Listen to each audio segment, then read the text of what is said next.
Two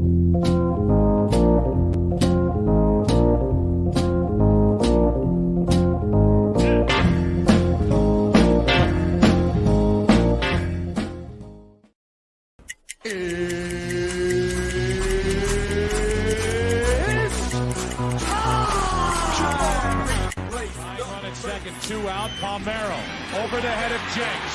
Uribe charges, throws, out! And the White Sox have won the World Series. Open, Chicago with the lead. The Chicago Bulls have won their sixth NBA championship. Under it, and to the middle with the 15, to the 20, breaks free of the 25, to the 30, to the outside, 40, midfield, 40, 30 to the coast, 20, 15, Hester 5. Touchdown Bears! Third time in 6 seasons, it's one goal indeed. The Chicago Blackhawks win the Stanley Cup. A little bouncer slowly toward Bryant. He will glove it toward Rizzo. It's in time, and the Chicago Cubs win the World Series. What up, what up, what up? Welcome to Shawn and Maya in the morning on this hump day edition. I'm your boy, the SuperBack, Shawn Sierra. Thanks for tuning in. If you're watching us on Facebook Live, well, then I guess you found us on Facebook. And if you're not following us on Facebook, what? Listen, go to Facebook, type in Sports Zone Chicago, click the like button, and now you're following Sports Zone Chicago. See, simple. But wait, there's more. While you're there, do us a favor. Go to the show's page. Go to Shawn and Maya in the morning. Go to that page as well. Like that page, and now you're following Shawn and Maya in the morning. See? Get it? Got it? Good. Now, if you're watching us on our YouTube channel, excellent! And if you're not subscribed to our YouTube channel, for real, listen, go to YouTube, type in Sports Zone Chicago, click the subscribe button. Also, click the bell. All right, the little bell there, that's the notification button. That means that'll get you notified anytime a show from Sports Zone Chicago is going live. Perfect. Now, if you're watching us on our mobile app, woo, Charlie! If you didn't know, we have a mobile app. Come on, man. We are all 21st century here at Sports Zone Chicago. Okay? So wherever you get your apps from, I don't care where it is, whether it's iTunes, Google Play, Amazon, Walmart, Kmart, 7-Eleven, Zayre, Zemsky, Macy's, okay, wherever you get your apps from. Okay, you type in Sports Zone Chicago, you download it, you take us with you on the go. Not only do you get Shawn and Maya in the morning 3 days a week, not only do you get our other live shows throughout the week, not only are they archived there like they are on Facebook and YouTube, but guess what? We give you a slew, and I mean a slew of articles, thanks to my man Clarence Council III. Big up to Clarence for keeping you abreast of all articles Chicago sports related. And if you're watching us on our Roku channel, yay, baby, you know I like that kind of party. And if you didn't know, now you know, baby, Sports Zone Chicago, we have our own Roku channel. Why is it not showing up? That's weird. No, it's there. I see it. Okay, I'm not seeing it. That's crazy. Wow. That's odd. Okay. Well, listen. Whoa, there it is. All right.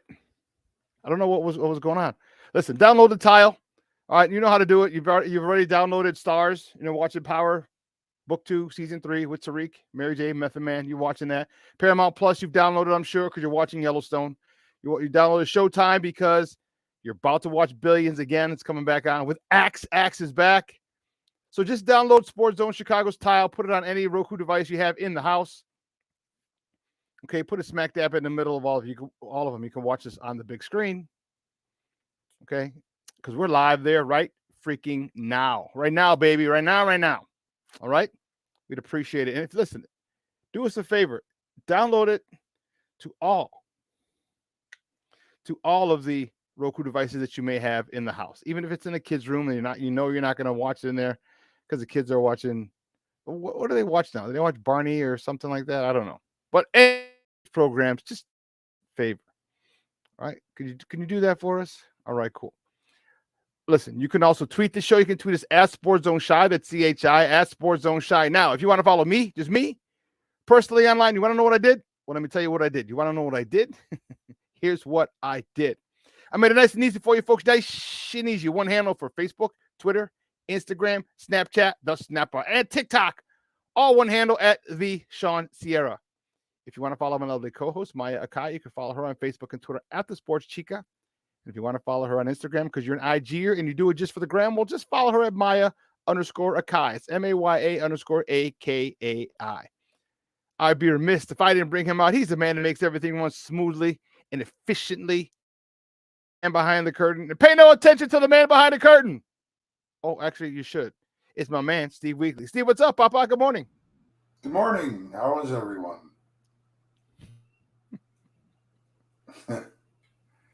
Sorry. I'm just in one of those moods.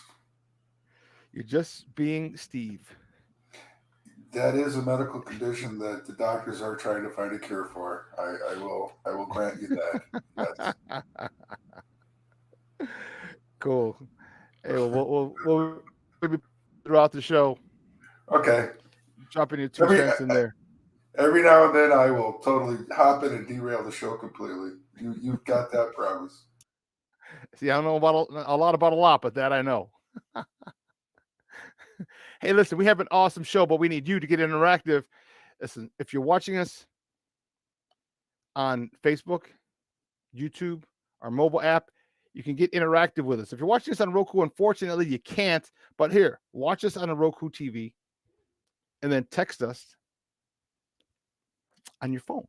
See? Simple. All right? Simple. Leave a question or comment on that particular platform.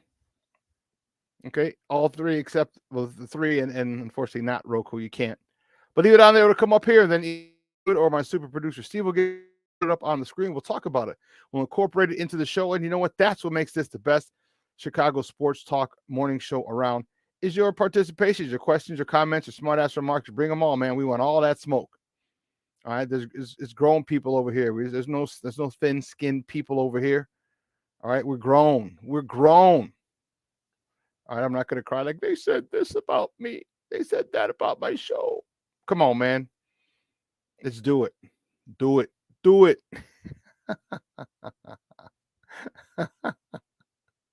Let's see who we got in the text line already. Armando Emeterio Lara Jr. What's up, baby?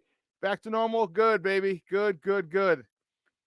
You thought my thoughts and prayers yesterday. Cornelius Squall's in the house. What up? Marshawn Wall's in the house. It is a happy hump day, sir. Thank you very much. Hassam, good morning, Papa. Thanks for tuning in. Levette Lee in the Mickey Ficky house. Good morning, Levette. And listen, I just got done telling you, I don't know a lot about a lot, but I will tell you this. I know that more of the usual suspects will chime in as the show goes on. That I can tell you. That I know. I don't know a lot about a lot, but that I know. Oh, man, we have a phenomenal show. And I'm getting fired up just thinking about it. Woo, Charlie, 10 o'clock, we have Chris Gonzalez from the Blackout Show, talking a little White Sox baseball. Are you happy with where the White Sox are at today? Are you happy? Okay.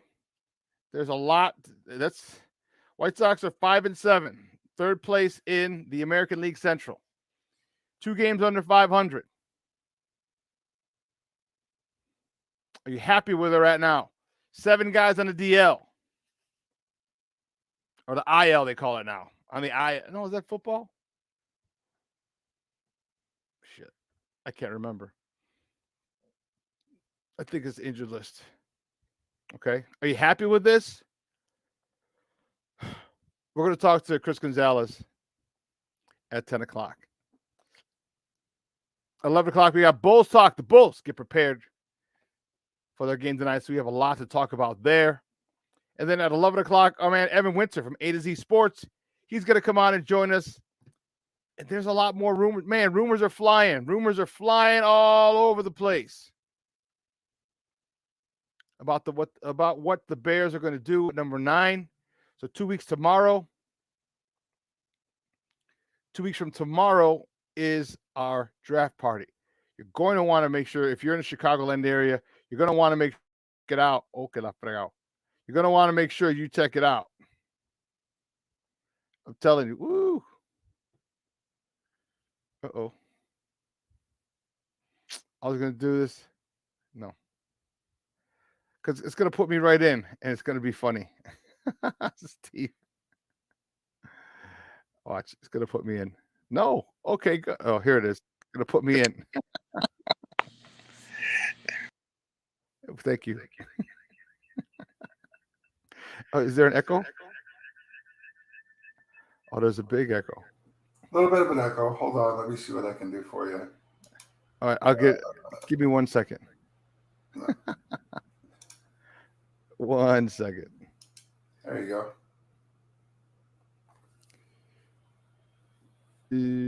This one. There.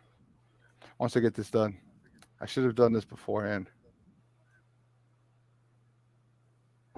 Come on now. I want to act crazy. All right. Come on, Big Shooter. Get us a nice semi-profile so I can switch back and forth and make it look like I have sort of some idea what I'm doing. All right, good. Here we go. No problem. Sorry, I want to put that up because you know what? In 2 weeks, that was the one thing I was like, what did I put up? 2 weeks, baby. Sports Zone Chicago's Middle Light Draft Party over at Output. Start to 6 o'clock. We'll have giveaways like if you're at the last one, I know you had a ball. You had a blast. It was a great time. Great time was had by all of us that day. It was fun. So make sure you tune in. You come in. Make your way down there Thursday, April 27th, starting at 6 o'clock. Ooh, my tea. Oh, shoot. I got to drink my other stuff.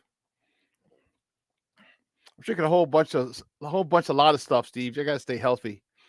I got a lot of good shit coming in 2023, so I got to stay healthy. I got to be around.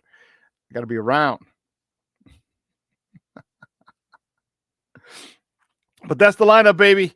That's our lineup today. Chris Gonzalez, 10 o'clock talking White Sox. 10:30, we're talking Bulls. 11 o'clock, Evan Winter talking Bears. All right. Well, listen, guys, you know how we do. The first segment of every show is called Top of the Morning. It won't come just when you want it.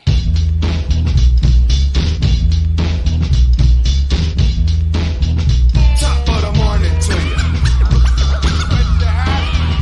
Top of the morning to you. Top of the morning to you. The first top of the morning topic. My White Sox. The White Sox fall to the Minnesota Twins 4-3 yesterday in 10 innings. Lance Lynn got the no decision. He did well. Quality start. 6 innings pitched. 7 hits, 3 earned runs. 10. Count them. 10 strikeouts. Okay.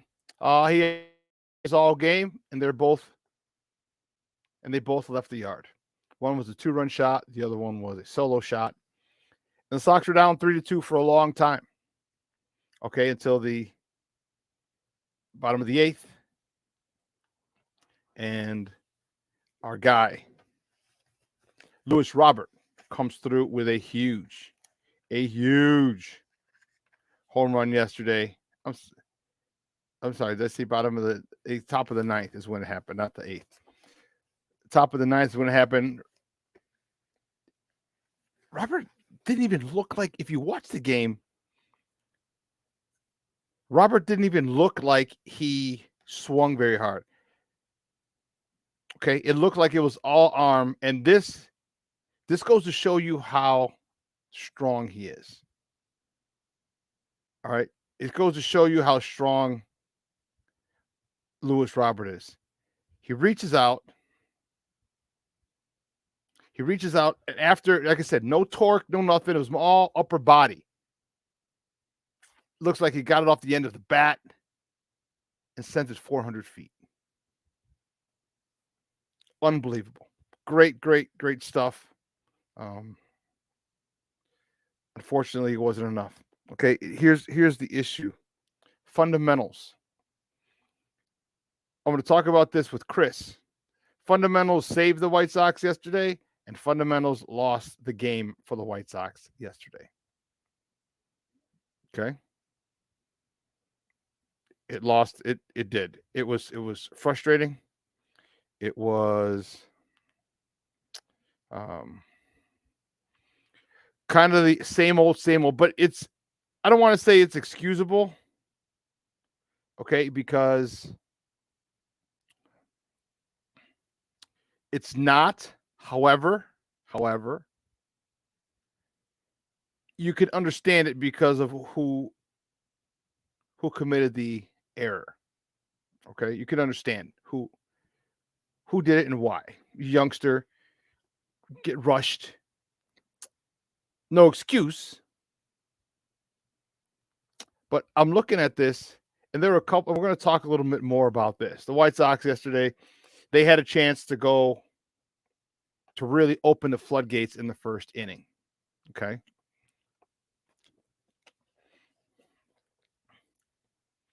Bases loaded. Andrew Vaughn comes to the plate, hits a 2-run double. Bases loaded, nobody out. Let me stress that. Nobody out. Andrew Vaughn comes up, goes shopping at the gap, hits a 2. No. Was it down the line? Anyway, hits a 2-run double. Runners on second and third, nobody out. Sox up 2-0. They can't push any more guys in. That was huge. That I think that when that happened, when they didn't get any more runs, I said this is going to come back and bite us in the ass. Minnesota is a team that has always been a pain in our side. They've always had our number, regardless. They've always played us very, very, very well. Okay? And to leave guys on base like that with nobody out was a travesty. And it came back to bite us. Came back. Okay? They had a chance in the, was it the top of the ninth? When did Robert throw him? There's a leadoff double. Oh, no. I want to say it was the, hold on.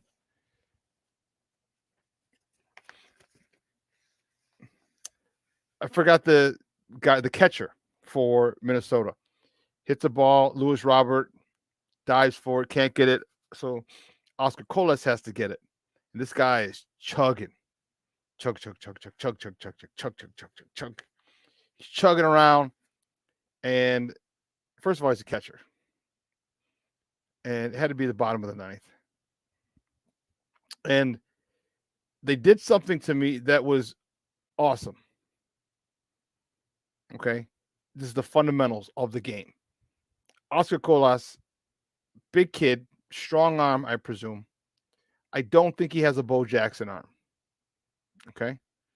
For those of you who don't know what I mean, go look at Bo Jackson throwing out from right field, throwing out a guy from a standstill, tagging from second to third on a pop-up. Okay. Just go look at that on YouTube. Or ask Harold Reynolds. I'll never forget that. But I digress. Hits the cutoff man. Cutoff man hits a beautiful. I mean, you talk about that was his target. He hit it. Cutoff man turns, spins, fires it, gets the runner at third. Excellent fundamentals. Do you remember me talking about this about our White Sox? Do you remember me saying they need to master the fundamentals? Do you remember me saying that Pedro Grifol, if he can get this team to adhere to the fundamentals, stick to the fundamentals, this team's going to win a lot of ball games. Okay? That defensively was fundamentally sound. Okay? So needless to say, I was happy as a pig in slop. Then they lost the game due to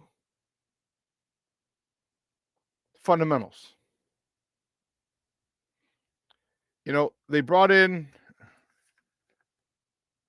was it Miranda for third base because, you know, Yoel Moncada's back again, which don't get me started on that. So they bunted. Then the top of the 10th, bottom of the 10th. Well, the top of the 10th, the White Sox couldn't get that run across. Couldn't do it. That wasn't a bad omen for us. Bottom of the 10th, they get the runner on second. They bunt to the third, down the third base line because the third baseman has to get it. Second baseman has to cover second. I'm sorry, shortstop has to cover second. Second baseman has to cover first. First and third come in. So obviously, you bunted at the third baseman. So Miranda gets it and has time, but wants to rush it.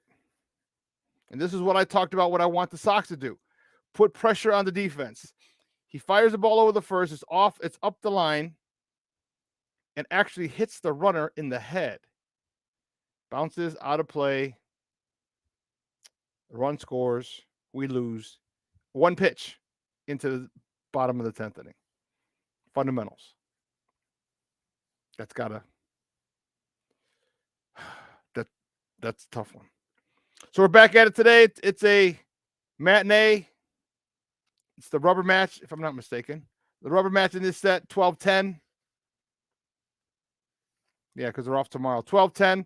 Lucas Giolito's on a bump. He's winless. He's 0-0 with a 9.0 ERA versus Sonny Gray with a 1.0 and a 0.75 ERA. Yeah, that's not good. We're going to talk about Lucas more with Chris Gonzalez at 10 o'clock. But, man, this was a situation yesterday where you wasted a chance. You wasted a really good opportunity from Lance Lynn. A good outing. Not a great one, but a good one. After those two homers, he gave it up in the first and the second. And after that, he was lights out. Lance was lights out. Unfortunately, so is Lopez, their starting pitcher. All right. Their starting pitcher. Ooh, Charlie, let me tell you. Pablo Lopez retired after Andrew Vaughn's 2-run double. He retired the next 23 batters in a row. 23 batters in a row. That's insane. That is insane. For those of you who can't, that's 7 innings. That's 7 plus, 7 2/3 inning. Yeah. Yep. He was on it, baby. He was on it. Okay, so it's unfortunate. You wasted an effort. You left ducks on the pond. And it was Grandal, Zavala, and Berger yesterday in that first inning who could not get it done. Those three. We've got to come up. Andrew Vaughn can't be the only guy who comes up with key hits. He cannot be. There has to be an effort. Now, granted, Lou Bob came through late. Okay, he came through late for us in the top of the ninth, which is great. But we need more timely hitting. We need more timely hitting, especially when you get an outing from Lance Lynn like he did last night. Quality start. We got to give him more runs. You push those two across with another in the first inning with another base hit. That's 4 runs. Game over. Game over. All right. Lopez was Pedro Lopez. I'm talking from the Twins. He was erratic. It was a bad throw in the beginning, and an error that started it for the White Sox. It kind of disheveled him. He was a little out of sorts. So when you're able to take advantage of him, that's when you take advantage of him. And Andrew Vaughn did. Other guys behind him, and Grandal, Sosa. Grandal, Zavala, and Berger did not. All we needed was a base hit. A base hit to plate 2 more runs. This is where my concern comes. Who else is going to deliver key hits for the White Sox? It can't just be the stars, because the star, it's not like basketball, all right, where Michael Jordan, Kobe Bryant, LeBron James, where they can control who scores. They can take the ball by themselves. It's not football, where you can give the ball to the running back. You can throw it to the wide receiver. Let him make a play. All right. In baseball, you come up. There's a batting order, and when you're up, you're up. When your number's called, it's called. And if it so happens to fall that you have runners, ducks on this pond, you got to deliver. You cannot continue. We cannot continue. And it's only early, beginning of the season, 5-7, 12 games. But I don't like being under 500. This is a baseball team that is as talented as anybody else on paper. But paper don't mean shit. This is why you play the games. So my White Sox need to get it together, and they need to get it together quickly, because losing games like this, especially a division rival, cannot continue to happen. Okay. And then yesterday, just a quick thought before we take our first break. On Tuesday, there was a couple of times that and this is, I know we're talking, this was a Monday's game, I should say. Minnesota's got a little physical with us. Okay, they ran into Jake Berger on a throw. Possibly could have been avoided, but it would have been very difficult to avoid. And then Tim Anderson.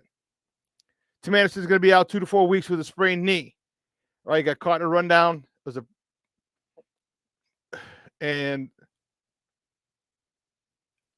I don't want to say it was a dirty play. I think it was an unnecessary play. Well, the guy dives, he's diving into third, and he dives into Tim's knee, his leg. I'm not going to call him dirty, but I think it was a bullshit call, a bullshit play on his part. Now we're out 2 weeks, 2 to 4 weeks with Tim Anderson. Yoel Moncada, he won't return.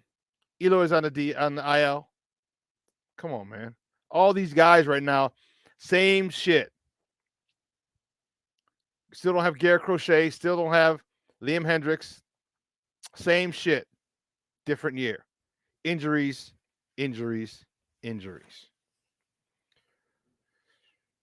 Let's take a quick break. On the other side of the break, we have more top of the morning topics, so don't go anywhere, folks. Keep it locked right here. Shawn and Maya in the morning on Sports Zone Chicago.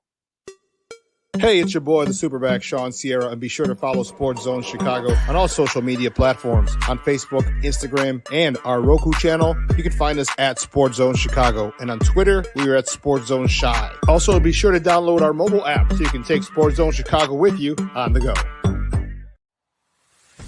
Hey, it's Sidney Brown and Lakina McGee from Second City Sports. Be sure to come hang with us at our live broadcast at the Sports Zone Chicago Draft Party on Thursday, April 27th at Output Lounge, 1758 West Grant Avenue, starting at 6 p.m. Join us for the best wings in the city, a live show, and an all-around great time, because you know how we do.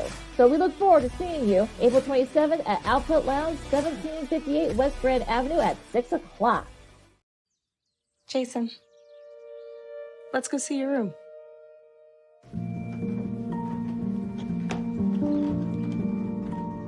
What do you think? We kept it a little spare, so you can decorate it how you like.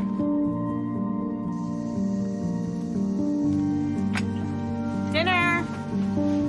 Go. Excellent. Yeah, I saw you guys out there. We're the family. Yeah! I thought you were on my team.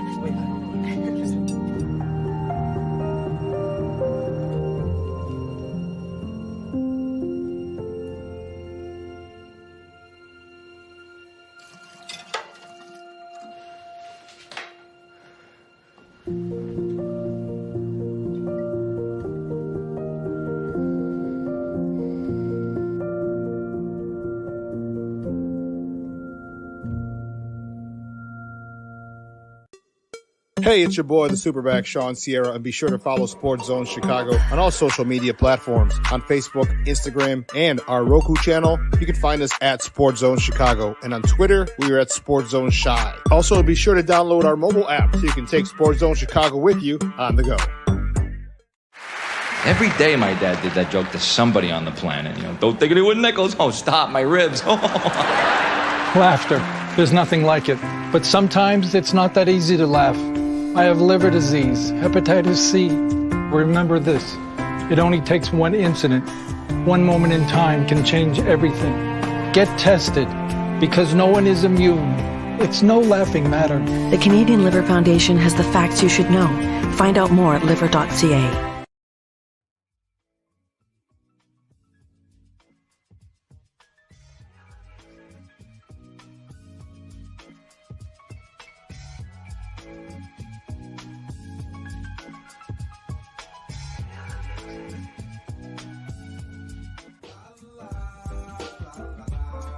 It's a romance sport.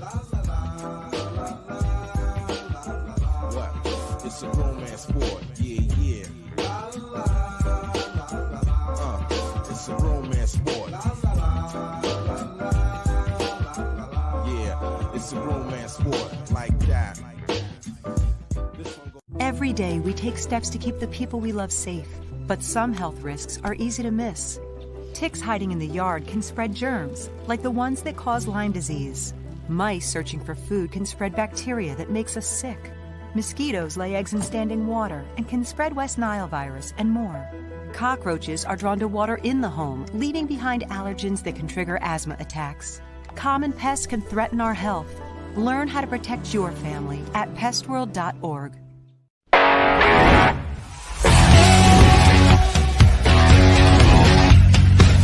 Steps in. Here's a fly ball, shallow right center, playable. Bellinger's there. He's got it. 1, 2, 3. Drew Smiley after a half. Beautiful. Swing and a miss and a strikeout number 3. Smiley not messing around. This is his 16th inning of work. Happ runs. Pitch is inside. The throw goes into center field, and Happ's going to go to third. Ian Happ steals second. Ball bangs off the tarp. Happ is in to score. Belly to second. RBI double, and we're starting over. It's 1-1. Welcome back to Shawn and Maya in the morning on Sports Zone Chicago. Those clips courtesy of the Marquee Network. The Cubbies, and this is our next top of the morning topic. The Cubs come through with a huge comeback win yesterday to beat the Seattle Mariners in the friendly confines. Wisniewski, he started the game. He got a no decision. He went 1 1/3. He got shelled.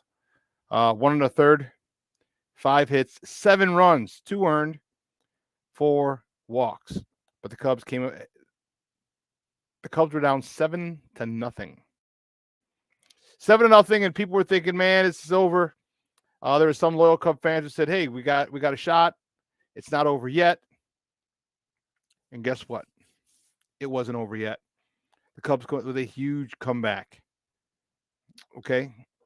Dansby Swanson, he was 4 for 4. 2 RBIs, his 4th and 5th of the season. Velasquez, he was he brought home he came up with a big hit. He was 3 for 4 with a double, his first, hitting a home run, hitting a grand slam, which gave the Cubs an 8-7 lead. He had 4 RBIs in a day, his first 4 of the season. Nico Horner, 2 for 4 with a double, his third, driving in his 2nd and 3rd runs of the year. And Trey Boom Boom Mancini, he hit a home run, his first of the year, driving in 3 RBIs, his 7th, 8th, and 9th RBIs of the season. I told you, this is a thing that I was really concerned about. This Cub team, remember when I'm telling you, they are not far off at all. Okay? They're not. Hell, Bellinger was 2 for 5. Again. And I've always liked Cody Bellinger. Okay, I've always liked him. He didn't even deliver a big blow yesterday. It was Velasquez. I told you the culture that was set by Rossi. The additions that they brought in with those World Series champions. Okay? Gold Glove winners. It was going to be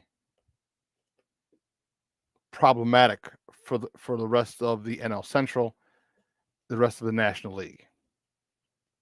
Okay. And I know the thing that hurts my heart the most, and Shorty, you're just looking at it, the torture of talking about this. I said this on a show I was on last night. The Cubs are going to do everything in their power, and don't be surprised if the Cubs end up having a better record at the end of the year than the White Sox. Do not be surprised. Okay, this is not something that's happened this year. It started this year. It started last year when Rossi took over. Last year when he set the culture. All right, this started then. Okay, or when Rossi first took the game. I'm telling you, it is culture you don't build in a year.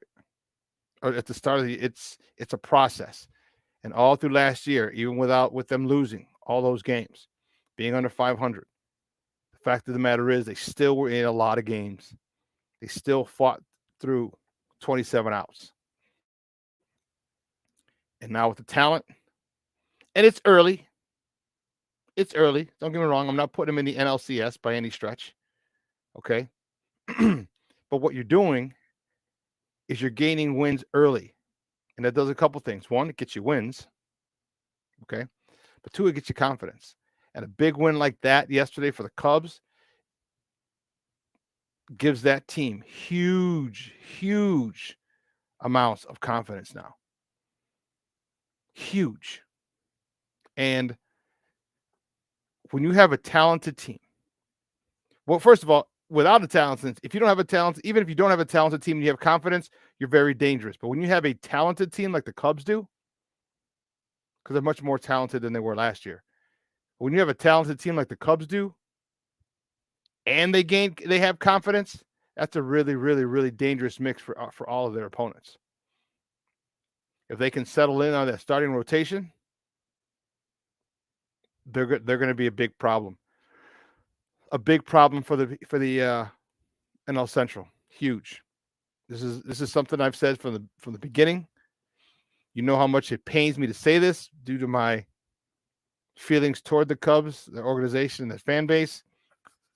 But I got to keep it. I got to keep it a buck with you. I have to be honest when I'm analyzing and giving and critiquing, not let my personal feelings get in the way. And I've said it from Jump Street. And again, we're 12 games in. But I'll tell you what's not going to change, that culture. What's not going to change is they're fighting every at bat, fighting every game. That's not going to change. What has changed is the amount of talent that they have. What has changed is the amount of leaders, the guys who know how to win, guys who've won World Series are now on this roster. And that type of professionalism is being filtered down to the youngsters. Youngsters are watching this. Velasquez, come on now. It wasn't one of their big free agent signings that hit the grand slam to put them ahead 8-7. It was Velasquez.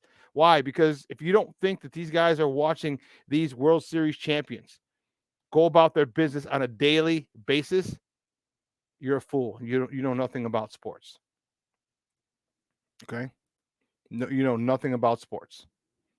So see how long they can keep it up. Maybe they should be able to keep it up all season. I don't think that David Ross is going to take his foot off the gas pedal. And if they continue to play like this and stay healthy, that's the key thing, because we're having that issue on the South Side. If they stay healthy, they're going to be a problem. And you don't want no problems. Well, enough talking about that. God, that was painful. The next top of the morning topic, the Blackhawks. What the hell are you doing, Blackhawks? The Blackhawks beat the Pittsburgh Penguins yesterday, 5-2. Mrazek stopped 38 out of 40 shots. Connor Murphy with his 7th. Robinson with his 1st. Athanasiou with his 19th. Johnson with his 12th. And Entwistle with his 4th goals of the season. Their 4th goals of the season. I thought this was bomb for Bedard. The percentages, again, the best percentage you can have of getting Connor Bedard would only be 25%. However, a situation like that, you want to make sure you have the highest odds, highest chance of getting that particular person that you want. Or I should say of getting that.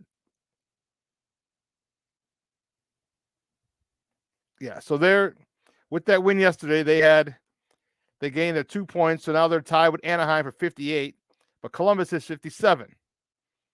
So had they lost, they'd still have 56. Season mercifully. So here's the question. Yeah. Last game of the season is Thursday. Is this going to be Jonathan Toews' last game? It very well could be. It could be his last game as a Blackhawk. Could be his last game as a professional hockey player. As of right now, let's see, 80 games. So Columbus has 2 more games. Come on, win one Columbus, win one Columbus. Hawks don't do another damn thing.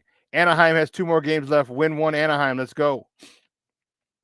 And again, it doesn't guarantee that we will get the number 1 pick, but what it will guarantee is we have the highest odds, the best percentage of getting the number 1 pick. And if the Hawks get the number 1 pick with Connor and draft Connor Bedard, which they will, whoever gets the number 1 pick will draft that particular player. This rebuild that they're going through will be expedited quickly. He is a game changer. He is a game changer. So we'll see how it plays out. And I'm trying to get tickets for tomorrow. I'm trying to see if someone can hook me up for tickets for tomorrow's game, the Blackhawks. Again, Shorty Kane can come back. He'll be a free agent at the end of the year. Maybe he wants to stay in New York. Maybe he's having fun playing with Artemi Panarin.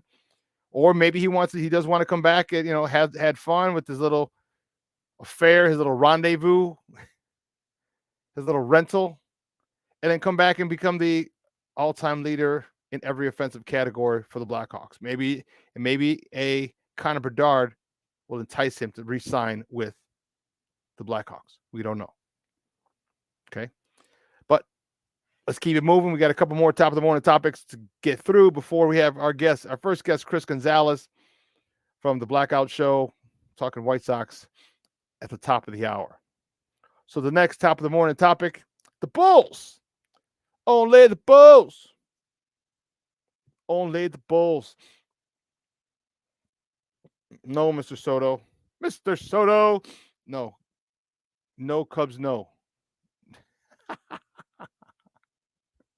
No Cubs, no. The Bulls are in Toronto tonight for their play-in matchup. The play-in game, I should say. Tip-off is 6 o'clock, and that game is on the 4-letter network at ESPN, so there's no local television folk watching.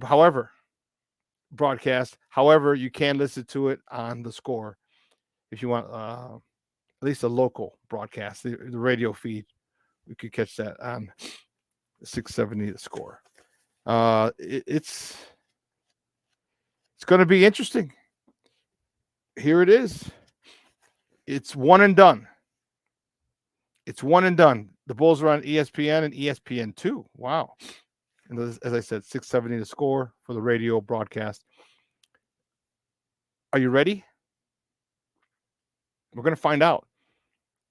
Zach LaVine, are you going to continue your torrid scoring race? I hope so. DeMar, are you going to be able to close if necessary? I hope so. Vooch, who's played in all 82 games, are you going to be able to be effective? All right, Toronto's a team that is really, really bothersome to us due to their length, their height and their length. We talked to Ricky O'Donnell on Monday, and he was talking about how, you could throw in a whole bunch of, 4 or 5 guys who are 6'9", but long. That could be an issue. That has been an issue for us the last 2 games we've been blown out in Toronto. But this is one game. Win or we go home. How bad do they want it?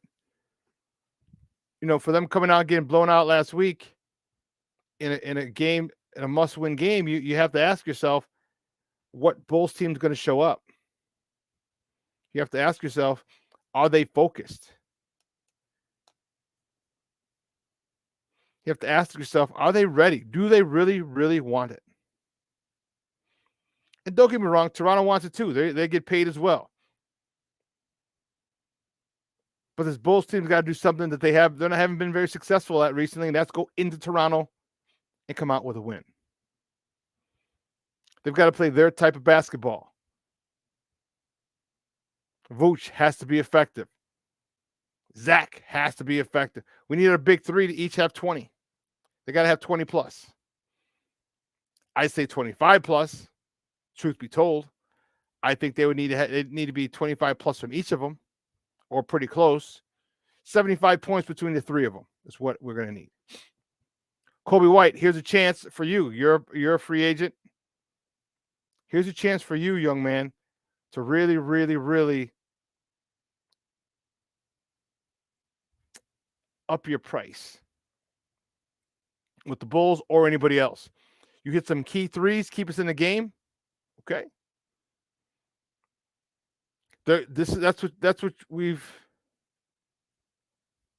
what we've come to hope for. That you've matured, that you're ready for this moment. Because this is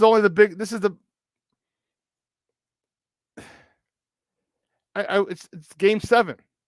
Okay. It is not a series. It's it. Win or go home. It's that simple. So everyone on the team is going to have to step up. Caruso, I'm not worried about him. I'm worried about his shot a little bit, but defensively, getting the ball out on the break, not worried about that at all. Patrick Williams, which Patrick Williams shows up today? Are you going to be the aggressive one? You're going to be boxing out? Are you going to show your college teammate, Scotty Barnes, that you can get it done in the playoffs? Or put it this way, in the postseason, because this is technically, they don't want to call it the playoffs, they call it the play-in. So it's still the postseason. Can you get it done? We're going to find out. I have a lot of questions. I have tons of questions.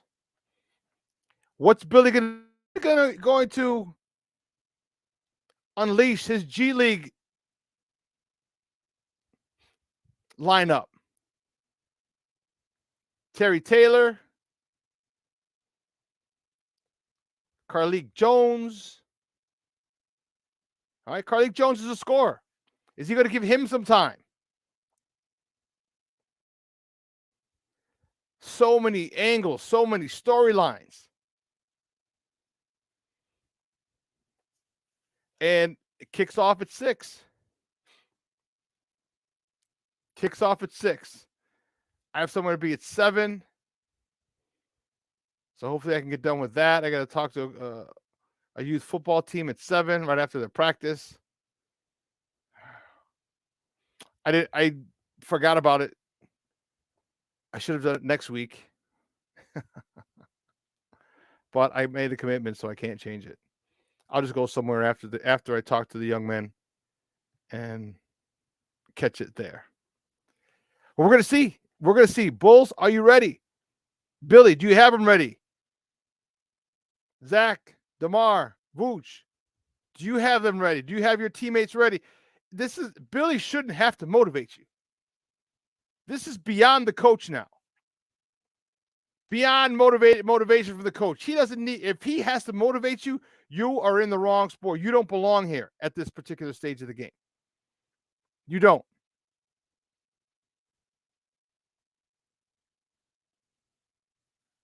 This is all on the players. You know what formula works. Can you stick to it? Will you stick to it? Will you stick to it even when Toronto makes a run or two? It's the NBA. Everybody makes a run.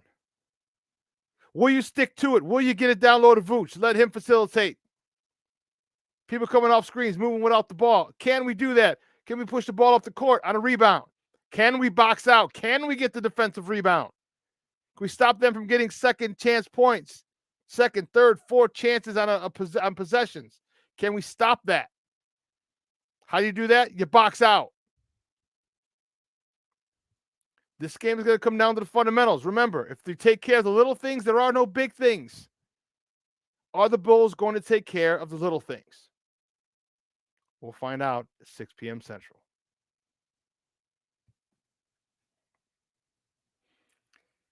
Staying with the Bulls motif, yesterday, or the other day, a pair of Michael Jordan's game-worn Air Jordan 13s to the 1998 finals are autographed.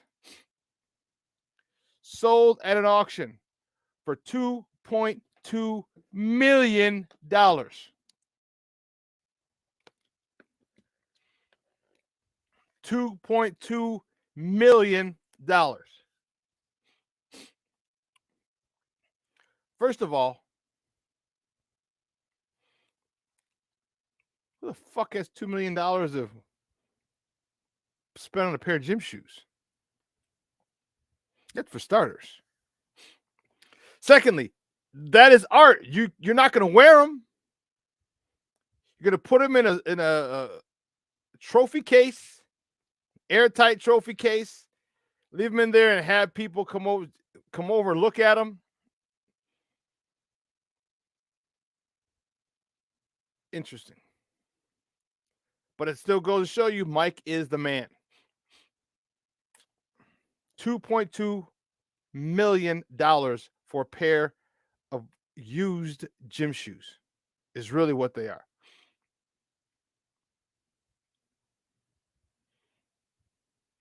Trust me, I love Mike.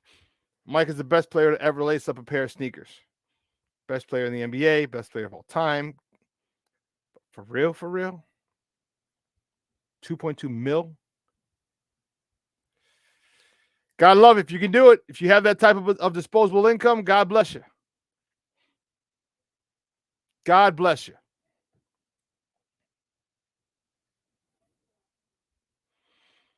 I don't know.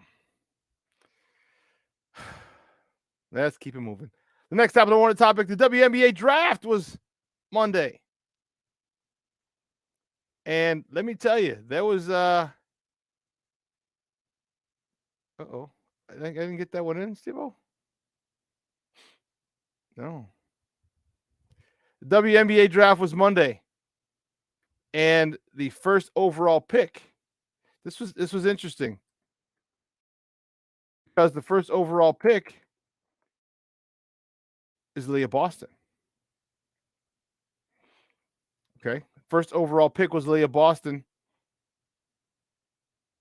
from South Carolina.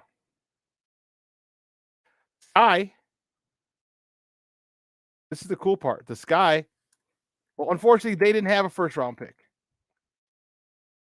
Okay. They didn't have a first round pick. Dios mío. But they did. Where do we go? Here we go.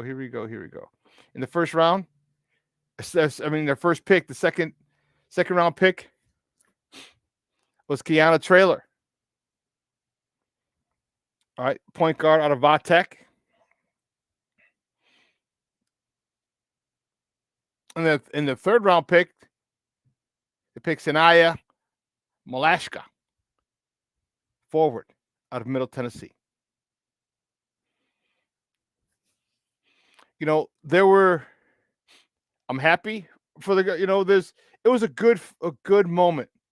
It was fun to see, it's fun to watch. I'm glad we got some quality players. How much can they help us this year? We're going to find out.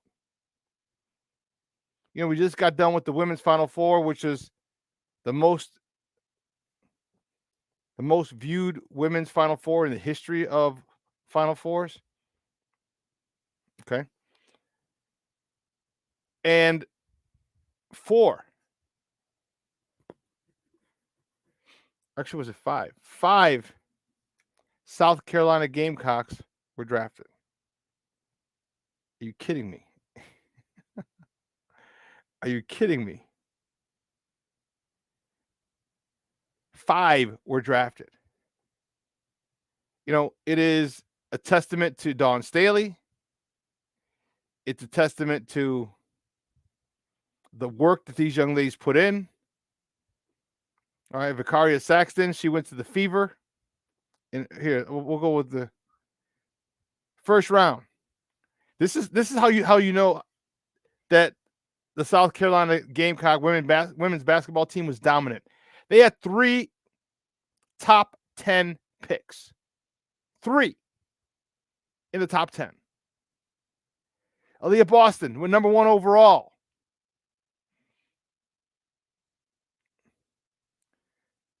Letitia Mahir,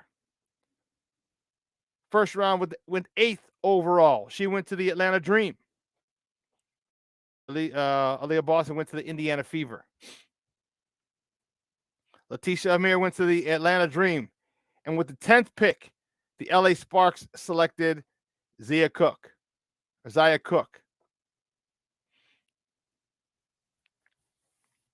Crazy. Then the second round, Bria Beal. She went to the Minnesota Lynx.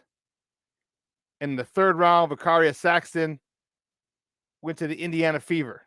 She will join her college teammate, Aaliyah Boston. You know what's really interesting is the Sparks. Is the Sparks? Yeah. The LA Sparks also signed was it Monica's the girl, the big girl from Iowa, the big woman. I want to say not the big man, but the big woman, the center from Iowa. They signed her. So now you have South Carolina and Iowa Hawkeye girls who met in the championship game going to be on the same team. So peep this. This is this not interesting or what? Aaliyah Boston, number 1 overall pick. Okay. Now their salaries are slotted because they're still struggling. They're, backed by the NBA, so everything is pretty much slotted how much you can get. College has the NIL situation. You can go get name, image, and likeness, get as much money as you can. Good. Look at this. This past year at South Carolina, Aaliyah Boston had NIL evaluation of $118,000. Her WNBA salary is going to be $72,000. $46,000 less than her NIL valuation. And trust me, a lot of these sponsors now, because she couldn't have a shoe deal, all right, because South Carolina is sponsored by Under Armour. So I can guarantee you the shoe companies are going to come after her. So she's going to have more. Her endorsements, we called NIL deals back, when she's in college. Now we can call her endorsements. They might double or even triple her salary. And you know what? I'm all for it. And she might even go overseas still, okay? Because that's where you're making the 6 figures, the mid to high 6 figures. She may go play in the offseason where you can make $800,000, $1 million. There's a whole socioeconomic, there's a social climate you got to deal with and navigate and decide if you want to deal with it after the Brittany Griner situation. But that option is still there. But happy to her, happy to the ladies who got drafted, happy to our 2 new Chicago Sky players. Looking forward to this season that's about to embark. But let's take a quick break. On the other side of the break, we're going to go back to a little baseball. Talk with our guy, Chris Gonzalez from the Blackout Show. Man, fundamentals. White Sox helped us out, and then it cost us the game. Keep it locked right here, folks. Chris Gonzalez up next right here on Shawn and Maya in the morning on Sports Zone Chicago.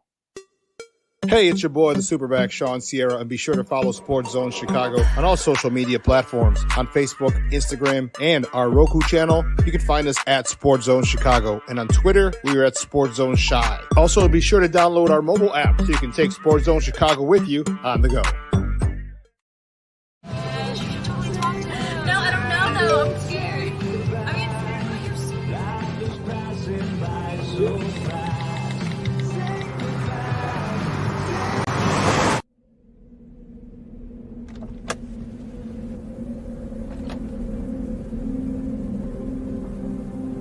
Do you know that you're in my lane? No, not at all. Are you not paying attention? Are you texting? I was just checking in with my mom. I was telling her that I thought we'd be home by 6. It's okay. There's enough time. Just pay attention. I'm not even halfway through my text. There's no way. I'm not even going to look up. My babies are in the car. You have to pay attention. It's just supposed to be a quick text. I'm so sorry.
not again.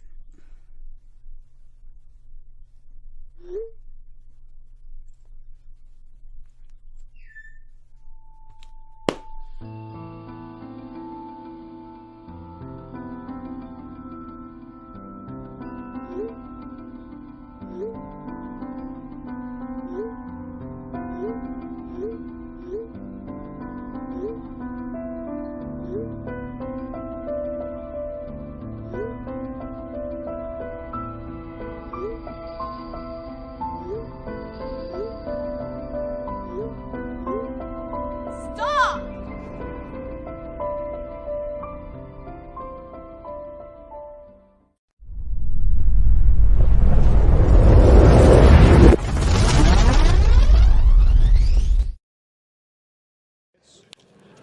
Second base, Elvis, nifty pick and throw to second base. Wow. Base hit left field. Benintendi, a leadoff single. Third straight inning with a leadoff hit for the Sox. On for Grandal, and he hits a roller toward the middle and a base hit. Benintendi will score. Sheets to third. We're tied at 1. Up. That ball's drilled to left field. Larnach back at the wall. It's out of here. That'll really help your plus minus. 4-1 Sox. It's a great thing about this game is you always get a chance for a redeemer. Welcome back to Shawn and Maya in the morning on Sports Zone Chicago. Those clips courtesy of NBC Sports Chicago. White Sox are in Minnesota, all right, Twin Cities. And yesterday was not a good day. Not a good day. Sox wasted a good outing from their starter, Lance Lynn. Left ducks on the pond. There's got to be a sense of urgency. There's got to be a assassin's mentality that I don't think that they have. Okay, I don't see it. I don't feel it. We'll talk to a buddy of ours. I'll bring him on. He is the host of the Blackout Chicago, the Blackout Show. He's with Ozzie Guillen on the Guillen Grid. You can find him on Twitter at Gonzo CH13. No, I'm sorry, CH3. I don't know. I thought the H. Gonzo CH3. Guys, let's welcome back to Shawn and Maya, Chris Gonzalez. Chris, what's up, Papa? How are you? Oh, Papa, how we doing, Shawn? It's okay. Don't fuck up my handle. It's all good in the hood, man. My apologies. My apologies. Yesterday's game was a rough one. Lance Lynn had a good outing, quality start, 6 innings, 3 runs, 10 punch outs for that big bastard, as he calls himself. And the White Sox were unable to come up with more key hits, because let's be honest, Andrew Vaughn's 2-run double with the bases loaded is a key hit, but people after that were unable to get it through.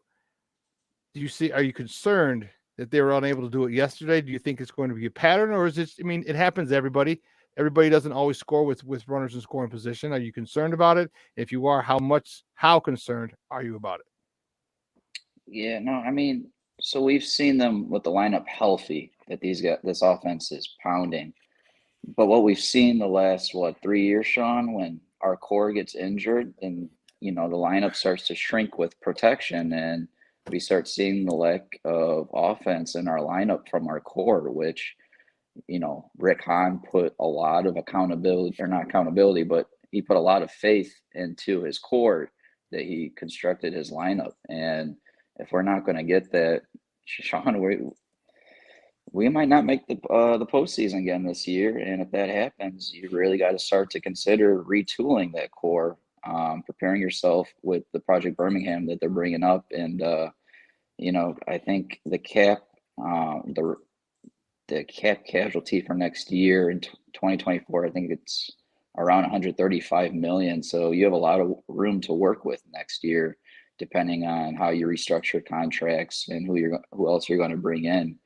But listen, we're just 12 games in, so we really have to see, when the beginning of May comes and we get Crochet and Hendricks back, and then we have Tim Anderson and Eloy Jimenez coming back. We'll see if they're at around 500. That's where I hope they're at, and then they can take off from there. But you need to have a sense of urgency, because we were playing the same 500 ball last year and didn't have it, and look where that got us. So, and I know I was the guy that was pounding my fists on Twitter saying, "Hey, let's relax on Tony here," because really, this team, this roster, they just don't have it. Period. What we've seen from last year. So, and it's quite the turnaround from what they did in 2021 with winning the division, and from there, I just don't know how.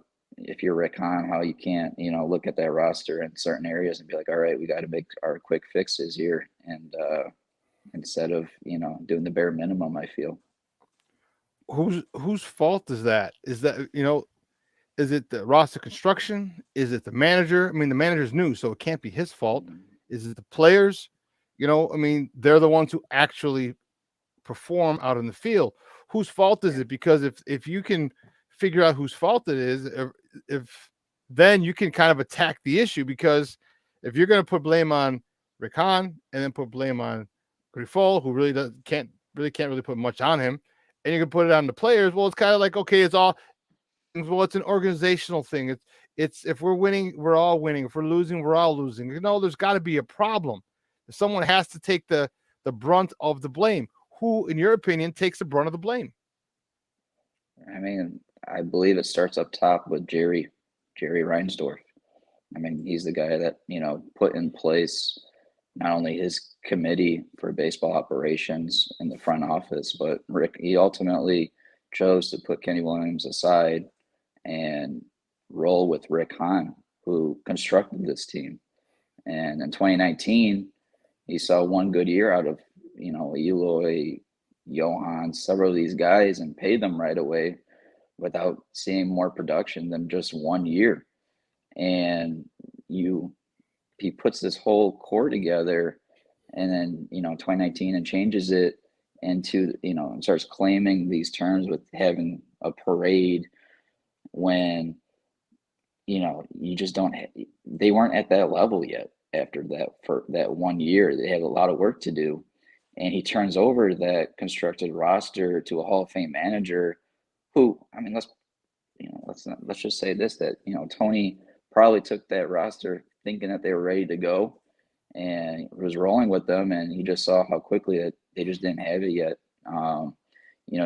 I thought Ricky Renteria was good for development early on, but I think you needed that next manager to come in and take that the production out of those players to that next level. And apparently it wasn't Tony. Now maybe Grafal would have been that like better stopgap manager between Ricky and Tony, because I feel like Tony would have been better if they were at that level ready to go. But just the timing of it just didn't seem right early on there. And but hey, the COVID year they made the playoffs, and then in 2021 they won the division.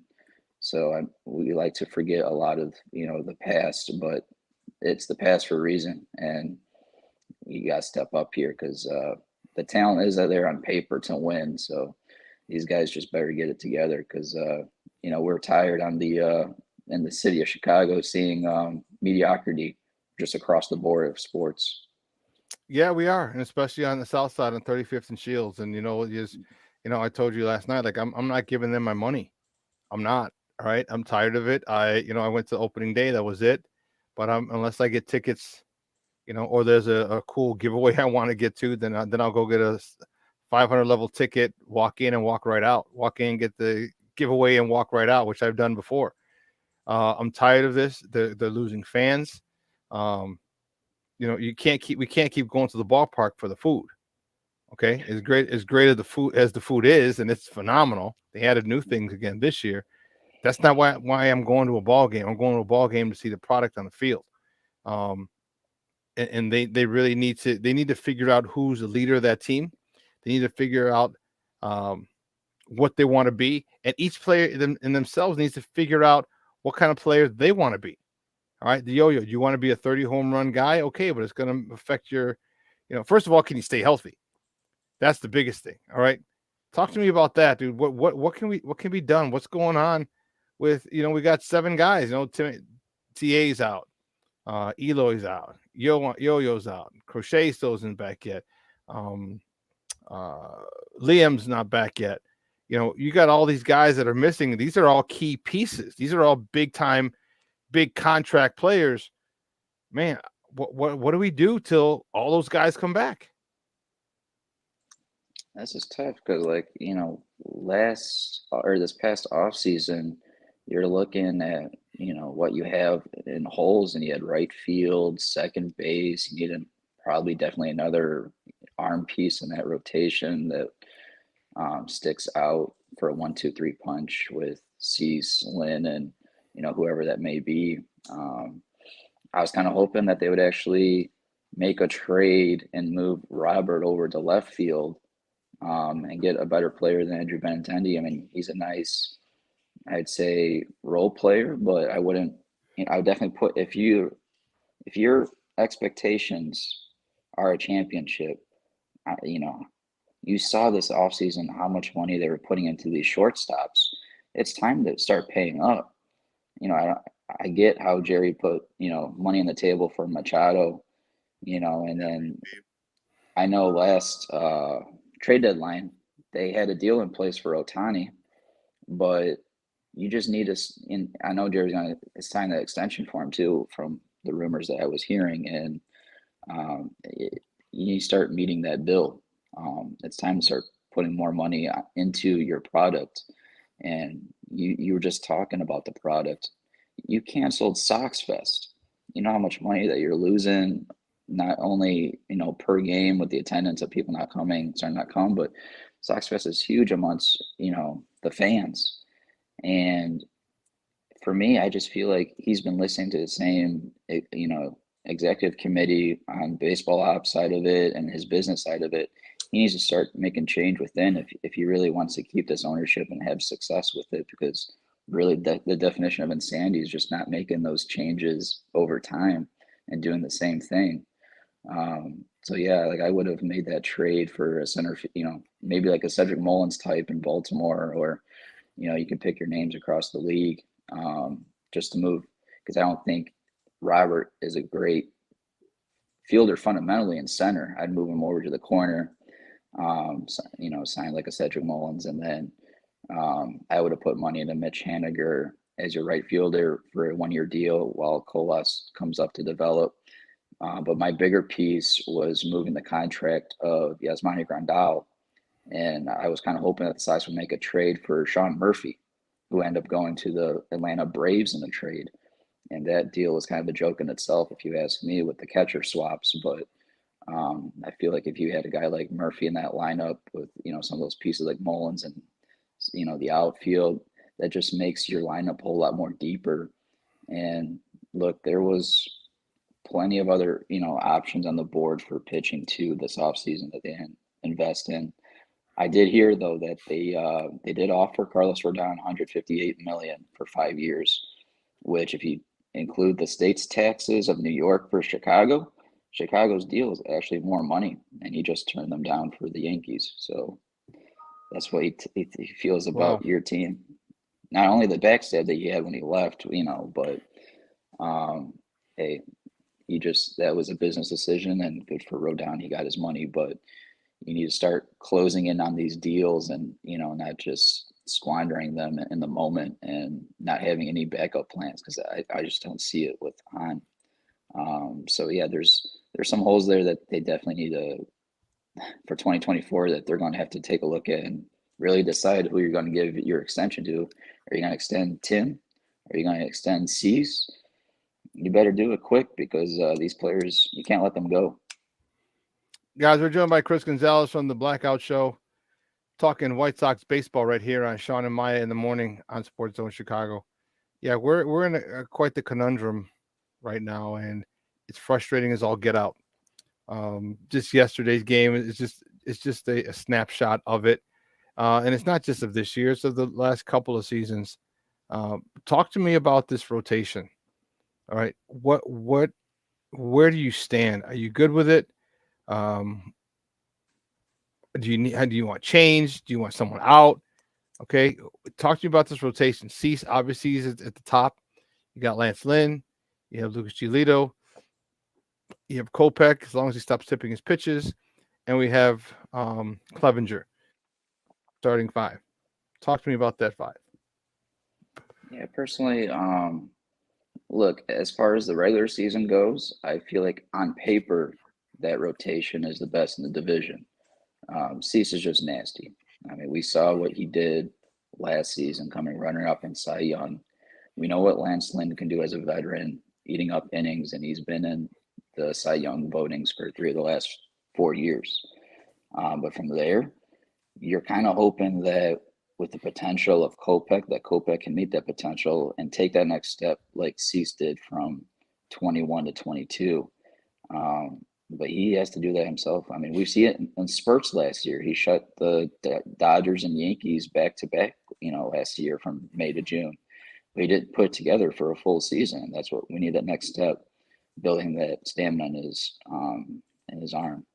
But from there, those 3, and like you said, when Clevenger is healthy in 2019, he was solid. But he needs to gain that stamina again. And I don't have any faith in Gio.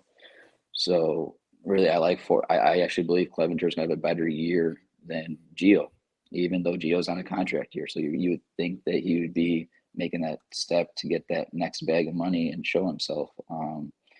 And he might, but who knows? But like I said, on paper for regular season, you like that rotation. But look, Shawn, like we saw in 2021 in the postseason, that when you match up against these big dogs like that Houston Astros, they just weren't good enough to come over the top. Granted, the offense stalled in that postseason, but I was still hoping for another arm to be added.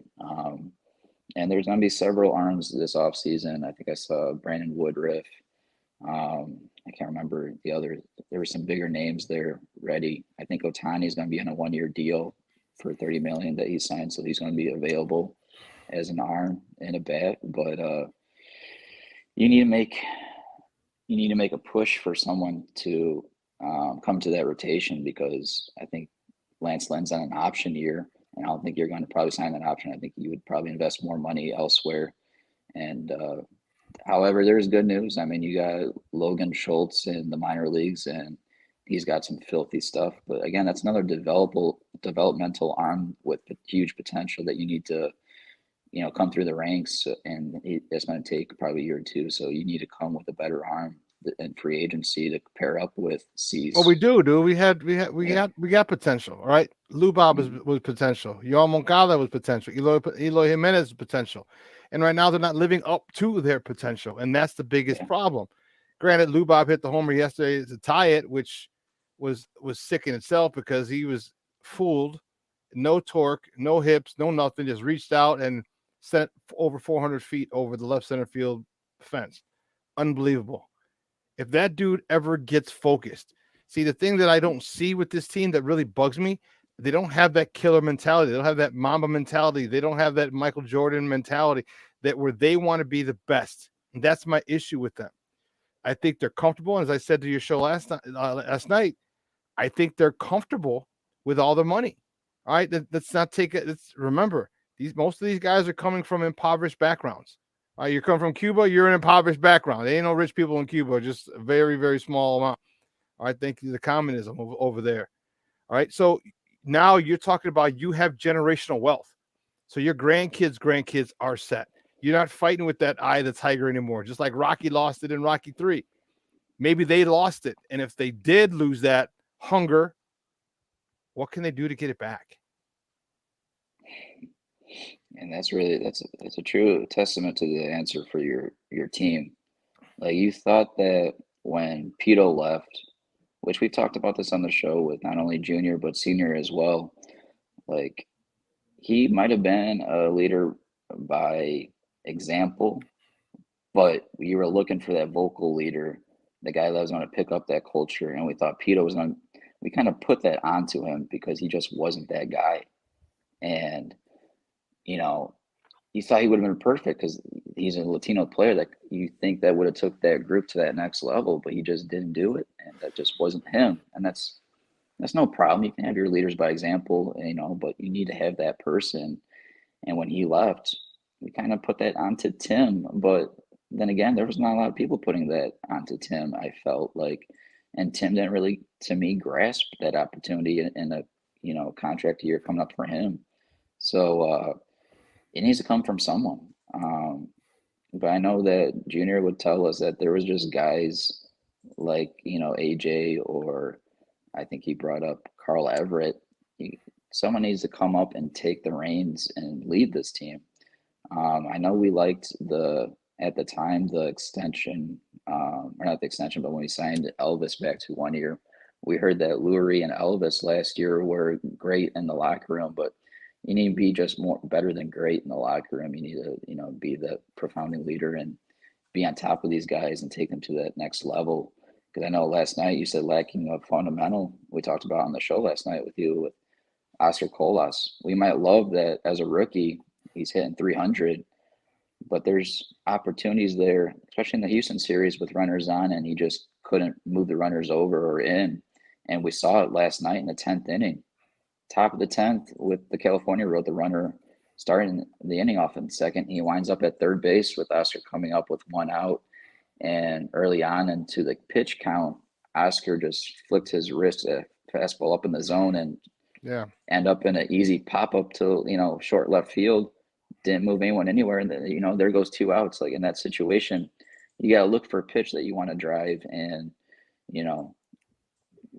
either move the runner over or in. But he didn't get that pitch. And in that moment, like, you just need to let that pitch go by, take the strike, just one pitch out of the at-bat, and do more damage with something else that you're looking for. And we didn't see that out of Oscar, and hopefully they sit him down and go over that at-bat like they did with his at-bats during spring training. But like you said, Shawn, there's a lot of potential there, but it's not being met. And that is an issue because of the circumstances of we're at like 4 years in already. Like, this is huge question for Han, and listen, he needs to figure out, because like I said, he's got enough cap flexibility next year to, make these changes. But until then, this is what we're stuck with, unfortunately. And we can get excited as fans on paper, but at the end of the day, it's about the play on the field. What we saw Cleveland do last year with their potential, their young potential. They were playing the game I was meant to be, and we're not seeing it from our end. No, we're definitely not. And guys, we're joined by Chris Gonzalez from the Blackout Show, talking White Sox baseball right here on Shawn and Maya in the morning on Sports Zone Chicago.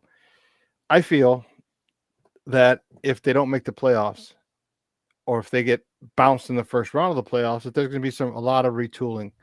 Because if they don't make the playoffs, trust me, the White Sox Twitter and our fan base is going to be livid. Who do you think is the first piece to go if they start dealing people if they fail to make the playoffs? Wow. And I would say you'd probably have to start with Eloy, because with his injury, especially if he doesn't prove it this year, or he has more injuries throughout the year, I actually hope that he actually has a hot, second half where his value goes off the charts, so you can make that trade at the highest level for the value of the contract, because he has a nice contract for, like a Chris Sale, with years on it at a lesser value than what the talent is worth. And I would definitely retool it away from Eloy. He has amazing potential, don't get me wrong. We've seen him when he's healthy, what he's able to do with that bat, but you just can't rely on him, because at this point he's injury prone with how young he is, and we just want him to be a designated hitter, because we don't see it with him staying healthy out in the outfield. And I don't feel like you can put so much onto Eloy, even with that incredible bat that he has, and you need to start retooling it, and it would begin with Eloy. And quite frankly, I probably would let Tim go get the bag elsewhere, and look elsewhere, for shortstop. And that's tough to say, because I was kind of hoping that Tim would step up and be that true face of the franchise, and because he was drafted within our organization. These are the guys that you draft, you want to see have success and develop into their potential. But we just haven't seen it from for a lot of guys that we've drafted. But I would start with Eloy and Tim for sure, right off the bat. What interesting you said Eloy. Would you be willing, if you're going to retool, wouldn't you want players and prospects and draft picks, and if that's the case, you're going to have to deal. Are we going to see another situation where we deal Chris Sale, and this time it'll be Dylan Cease?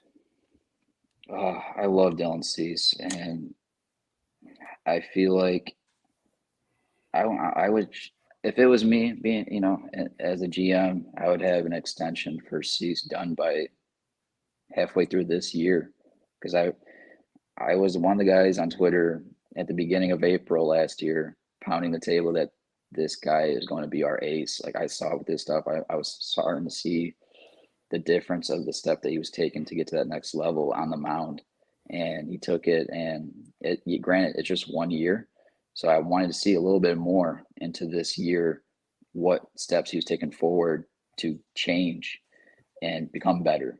And I'm seeing it with Cease. That first start versus Houston, he went, 6 innings.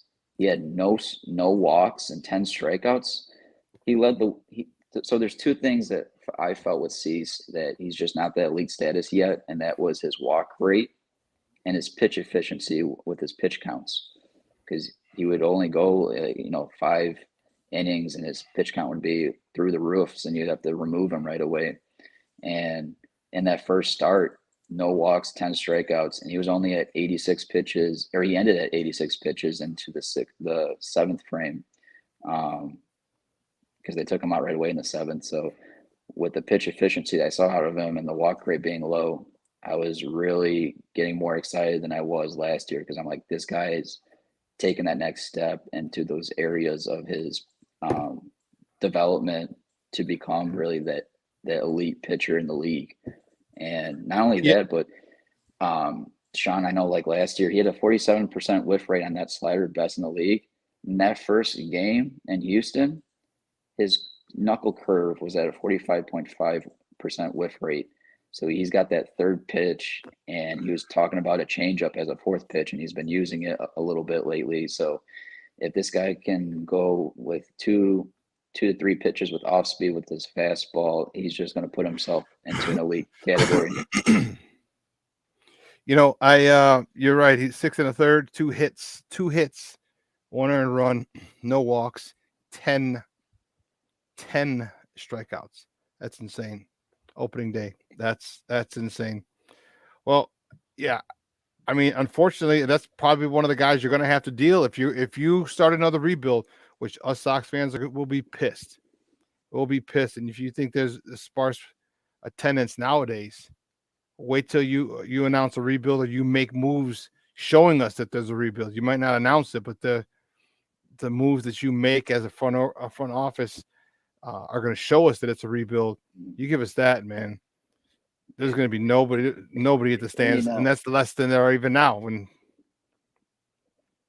Shawn, I was going to say, like, I know the analytics would tell you that you would probably want to trade Cease for his value, but I just know like how much pitching and defense makes a difference in the postseason.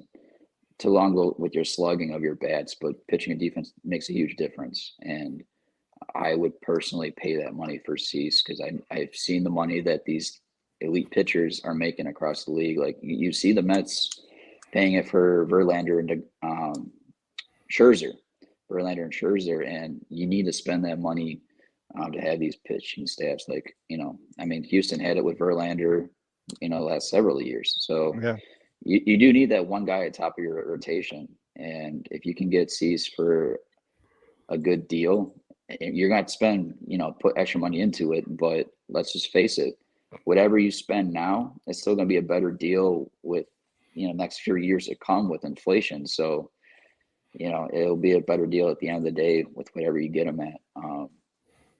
And with the money deals of, TV deals going up across sports in general, like a lot of money is going to be going through the roof here as time goes on. And that's always been the case. So, I personally would stick with Cease, but I understand where the value is on the analytical side for him. But I just feel like I'd rather trade TA and Eloy away now if at the deadline they're not in control of the division or near it. So that's where I would start. Yeah, I don't want to have to see the White Sox trade Chris Sale and Dylan Cease because that would really, really, really hurt. Hey, Chris, great stuff, buddy. I appreciate it. Do me a favor though, let everyone know where they can find you and your work online. Yeah, so on Twitter, please follow us at Blackout Show Shy, and then go to the Guillen Grid. That is our YouTube channel with the Guillen family. It's our YouTube channel. Go there, subscribe, and we're going to be on our YouTube channel every Tuesday night at 10:30 throughout the season. We're gonna have some special guests. I know episode 1 we had Senior with us talking the White Sox, and look, Shawn, when he last year on NBC, he said he knows the Sox in the back of his hand, and he truly does. I mean, oh yeah, he knows all the current players, so we have a lot of connections within, and we're going to be ready to sprout them out here as the season goes. So follow us on Blackout Show Shy on Twitter and Instagram as well, and then on our YouTube channel, the Guillen Grid. Dude, great stuff, Chris. I appreciate it, Papa. Thanks. You have a good day. All right. Thank you, Shawn. Appreciate it, man. All righty, guys. That's Chris Gonzalez from the Blackout Show. Man, it's talking White Sox is frustrating, very, very frustrating, and frustrating. Listen, let's take a quick break. On the other side of the break, we got to talk Bulls, baby. Our Bulls are in action tonight, up across the border, north of the border. I got to pay your taxes, pay your Canadian taxes over there. But anyway, they're playing game one and done. Do you make it and advance for one more game to get to the playoffs, or are you going home tonight? We're going to find out. We're going to have some Bulls talk up next. Keep it locked right here. Shawn and Maya in the morning on Sports Zone Chicago. Hey, it's your boy, the Superback, Shawn Sierra, and be sure to follow Sports Zone Chicago on all social media platforms, on Facebook, Instagram, and our Roku channel. You can find us at Sports Zone Chicago, and on Twitter, we are at Sports Zone Shy. Also, be sure to download our mobile app so you can take Sports Zone Chicago with you on the go.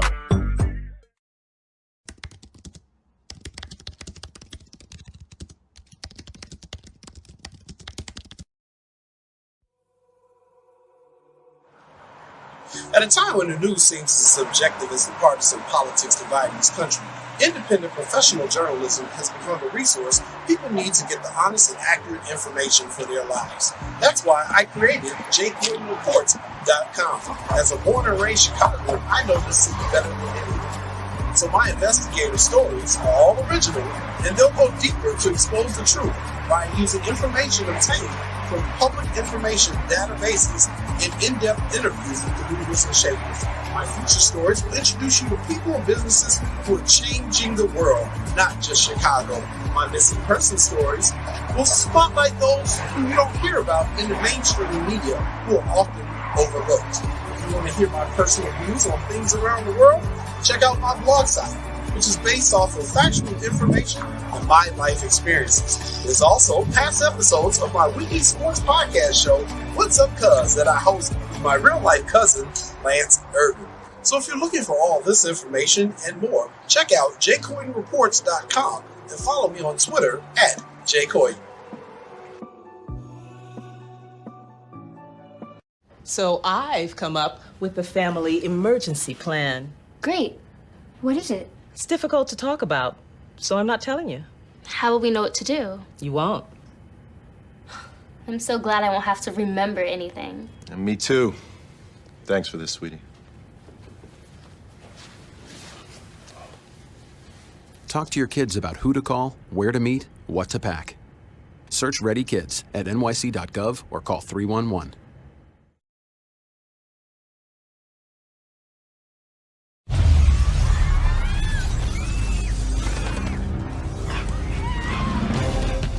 There are a few who move toward the sounds of chaos,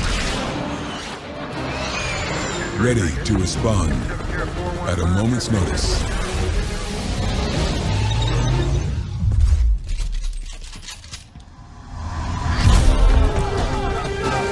And when the time comes, they are the first to move toward the sounds of tyranny, injustice, and despair.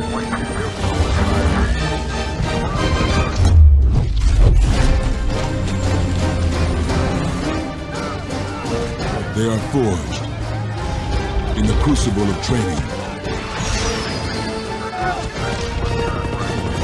They are the few, the proud, the Marines.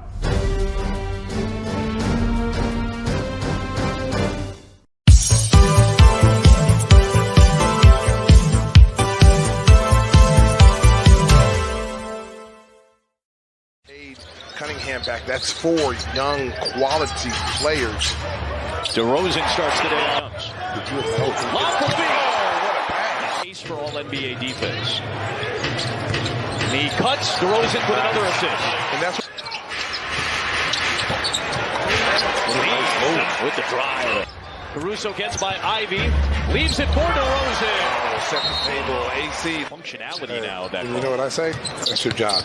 You got to call it, though, right? You got to call it. You hit him with a too small. Something they've got to really look at is offense. Oh, good steal by Vuce. Yep. The big fella. Now they're running. DeRozan to Vucevic. Nice play. Welcome back to Shawn and Maya in the morning on Sports Zone Chicago. Those clips courtesy of NBC Sports Chicago. Those were our bullies. Last game of the regular season against Detroit. The Bulls did a number on them, which they're supposed to. And had they been consistent with beating the teams they were supposed to all season, we wouldn't be talking a Bulls game tonight. The Bulls are in Toronto. Okay, Bulls, Toronto, in the play-in game. And this is just talk about why we're here. Well, we're here because they decided not to handle business throughout the regular season. Okay, throughout the regular season. So today, due to today's game, okay, the winner plays the Heat on Friday. So looks like the Bulls, hopefully they pack for 4 days, right? I believe they took off yesterday to Toronto. And the winner of the 9-10, they play the Heat. The Heat lost to the Hawks yesterday, so the Hawks earned the 7th seed. And now you have to find out who the 8th seed is for the actual playoffs. So winner takes on the Heat Friday.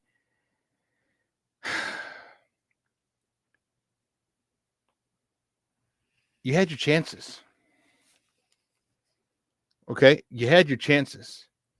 And I get a couple of times, a game or two, cool. You get it. It happens. Teams, it's the NBA. Everybody makes a run. They have their star players. They get paid too. Okay? I get it. But the amount of times that we gave up double-digit leads is insane. 14, 16, 20, 23. You give up those leads, that's insane. To me, it comes down to lack of experience. It comes down to the moment being too big for some people, for this team, not just some people, this team. And it comes down to not having a legit point guard to settle this team down when another team makes a run. You know, there's a lot of questions that have to be answered, a lot of moves that have to be, a lot of questions that have to be answered this offseason. What are you going to do with Lonzo Ball? Okay, are you going to actively look for a point guard? Because that's what we don't have. And people are talking, well, you know, you look at Io, maybe Io could be that point guard. Patrick Beverly, did you want him back? But you need a guy who can facilitate, who can run this offense, get out on the break and go, hit some threes and play some defense. That's what you need. No, Shorty, Ball's out. He's out till next year. No, Lonzo Ball's not playing. He's not going to be on the playoff roster. He's not. He's recovering right now. He had his third knee surgery a month or two ago. So, no, he's out. He's out.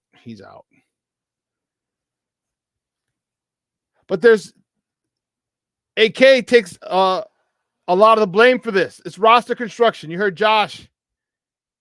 How many times you recall Josh Hicks come on here and say it's roster construction? You need somebody who can run. Here's the thing about roster construction. When there are certain players, some players you can't replicate. Okay, cool. A DeMar, a Zach, Vooch. Okay, I get it. That's cool.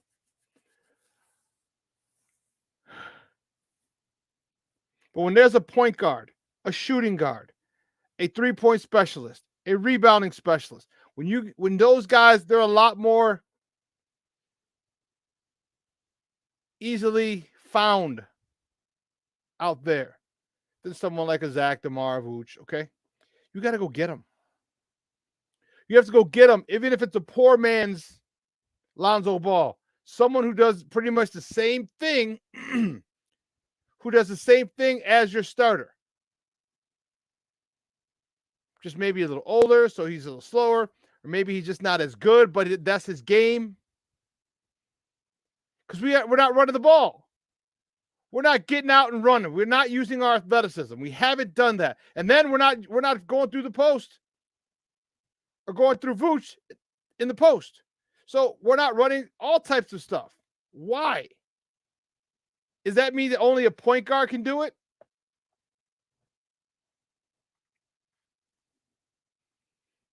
So I need to see what team's going to come out. We got blown out the other day, 2 games ago, and Zach LaVine had the audacity to come and say we weren't ready. How the fuck aren't you ready?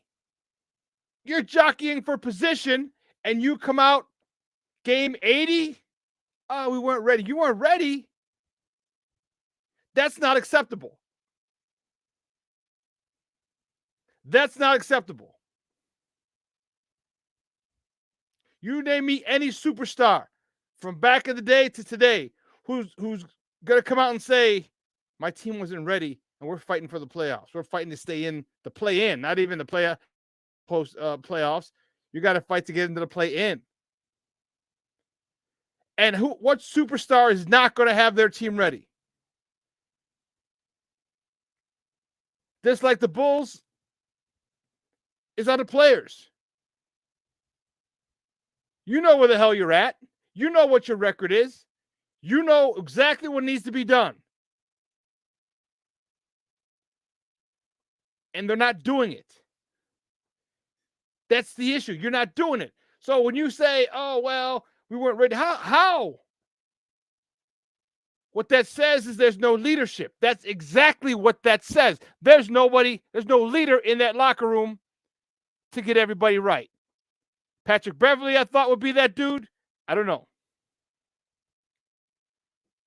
Maybe he's just an old head now that people don't want to listen to. I don't know. But you can't come and have a shit performance game 80 or 81 and say, oh, we just weren't ready. And you're fighting for your playoff lives. I know afterward they backed in, and that's fine. But it's not the point. The point is you don't need those games right now. You don't.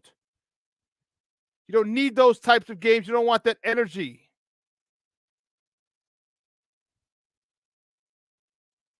So I'm extremely anxious to see tonight. I'm telling you. I got to speak to a group of young kids, and then, you know what? I might stop at my buddy's bar. My 74th? Shit. I'll have to figure it out. I got to plan it out.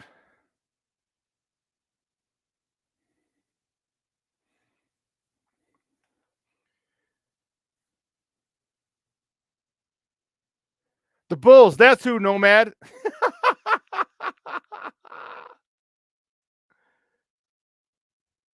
That's who. My White Sox, that's who. You know what it looked like? Like a urinal up in Wrigley. Just don't cross streams. They get rid of those urinals up there at Wrigley, or they're gonna still treat you like you're back in the 60s. What is this? Just a question.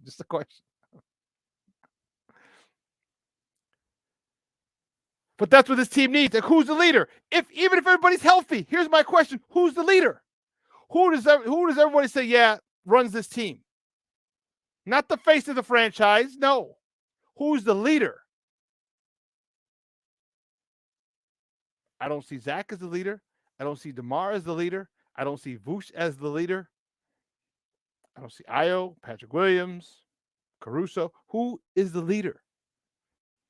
Who's the guy that everybody turns to when the shit hits the fan? Who's the guy that gathers everybody up when shit hits the fan? Is that Patrick Beverley? Do players have enough respect for him?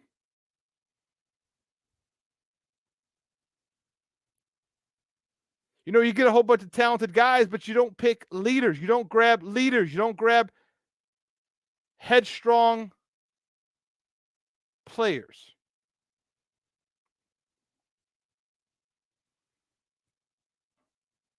So I'm anxious to see. Once I figure out where I'm going to watch the game tonight, we're going to find out. We're going to find out if they're ready. Come on, man. That answer is not acceptable to me. And that tells me how poorly this team is. How devoid of leadership this team is.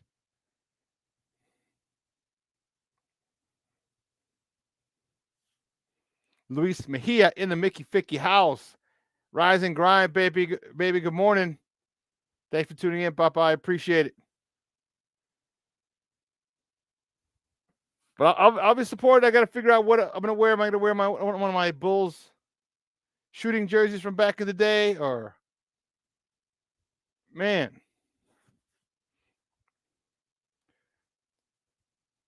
But this Bulls team, like this White Sox team, same owner. Mirror images of each other. It's frustrating. You know, when they start making moves this offseason, because there's going to be moves. There's no organization stays the same.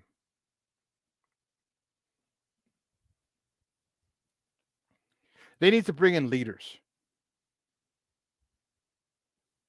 They need to bring in a guy who will bring people together when shit hits the fan. So, all right, listen, we got to, they're making a run. Let's get back to the fundamentals. Let's box out. Whatever we need to do, get back to the fundamentals. We'll stop this streak. We need a bucket. DeMar, Zach, we need a bucket. Don't force it, but we need a bucket. That's what I'm talking about.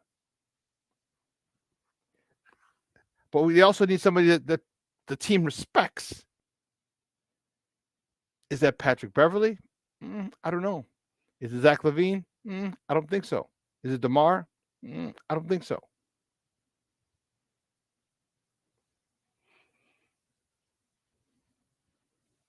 So you've got to get leaders. You can't just get talented players. You have to find leaders. And that's tough to do. Because you're so blinded by the light. You're blinded by the talent that they have. It doesn't make them a leader.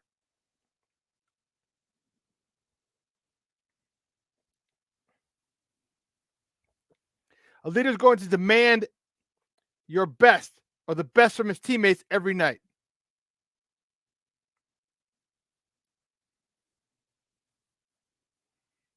And I'm nervous because Toronto's been in our ass. They got up in there, boy. They are not playing. They frustrate us. They beat our ass when we go up there. And we got to go up there tonight. One and done.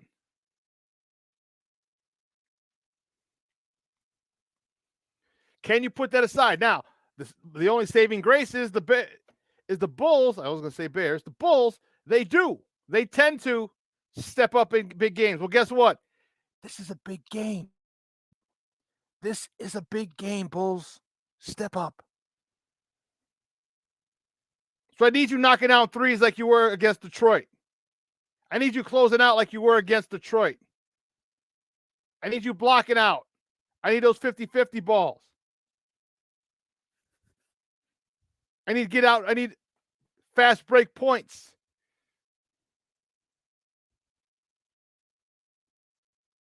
You know, they played a style against the Detroit Pistons, and again, granted, the Pistons suck.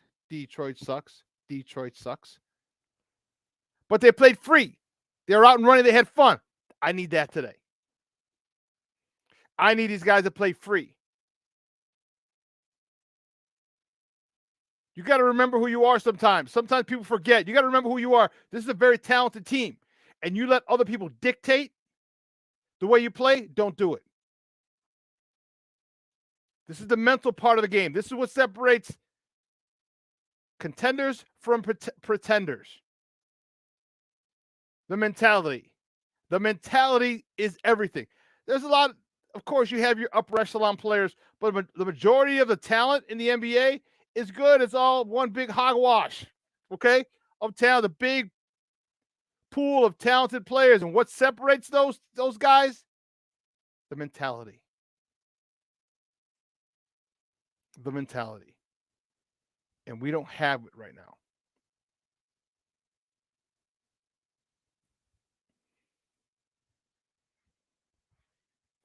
We might have it for a game. We might have it for a few games. Maybe 10, 15 games we have this year. That killer mentality, or we're going to put our foot on your throats and we are not letting up.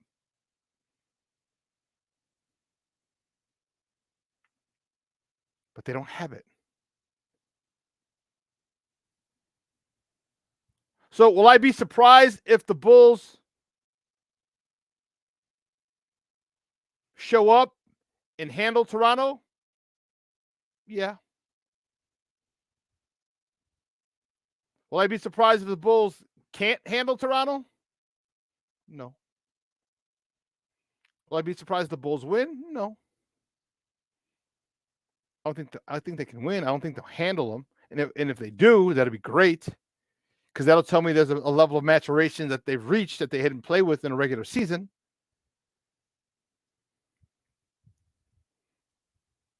And would I be surprised if Toronto runs the Bulls out of the gym? No. I won't be surprised at any of those scenarios. Because that's the Bulls this season. We just don't know. They don't know who the hell they are. They don't know who's showing up tonight. And when that's the case, come on. What's the one thing you can go back to when you need a bucket? What's the one thing? Is it DeMar? Yeah, but then Zach wants it now. Zach's the new $215 million man. So he wants the shots now. But Vooch gives you the best options, the best outlet for it. He can shoot. He can hit an open teammate for a three. Who's going to get that bucket? Who's the guy who stops the opposing team's runs? Who is that? I don't know. Can Kobe White, can you step up and hit 5 or 6 or 7 threes today? That'd be nice. Caruso, give me 3 to 5 threes tonight. That'd be nice. Io, give me 12 to 15 points tonight. Io, however you get it, because you're slicing to the cup, hitting from 3, mid-range. Can you do that for me, Papa? Can you do that for me?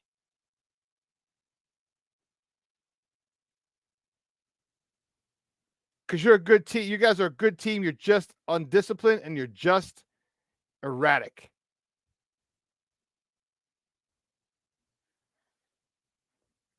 Get me started on this. We're going to find out tonight, 6 o'clock Central Time. Bulls. North of the border against Toronto. Can they expel those demons? Can they get rid of those demons and come home with, or actually head to, who do they play now? The Lakers? No. The Heat. There you go. And head to South Beach for a game on Friday. We're going to find out. And if they don't come ready to play, there are going to be a lot of changes this offseason. That, my friends, I can guarantee you. Well, listen, we got to take another break because on the other side of the break, we're going to talk a little Bears football. Man, I'm getting more and more excited as the days are winding down. All right, make sure, for real. Make sure you join us April 27th. Output Lounge, Sports Zone Chicago Middle Light Draft Party, or Sports Zone Chicago Draft Party sponsored.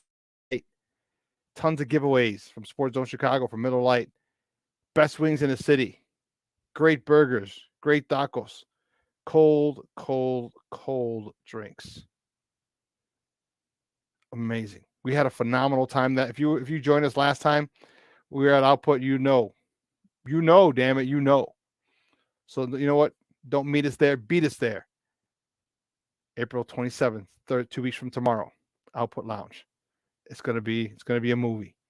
All right, we got to take a break. So on the other side of the break, my guy Evan Winter from A to Z Sports. We're gonna break down some Bears talk right here on Sports Zone Chicago. Hey, it's your boy, the SuperBack, Shawn Sierra, and be sure to follow Sports Zone Chicago on all social media platforms, on Facebook, Instagram, and our Roku channel. You can find us at Sports Zone Chicago, and on Twitter, we are at Sports Zone Shy. Also, be sure to download our mobile app so you can take Sports Zone Chicago with you on the go.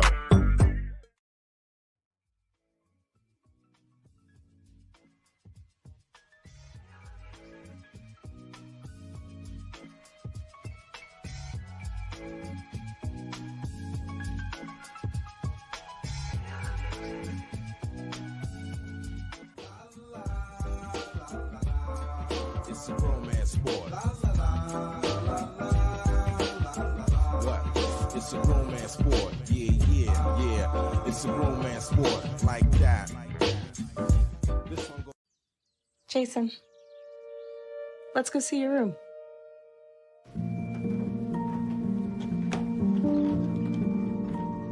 What do you think? We kept it a little spare so you can decorate it how you like.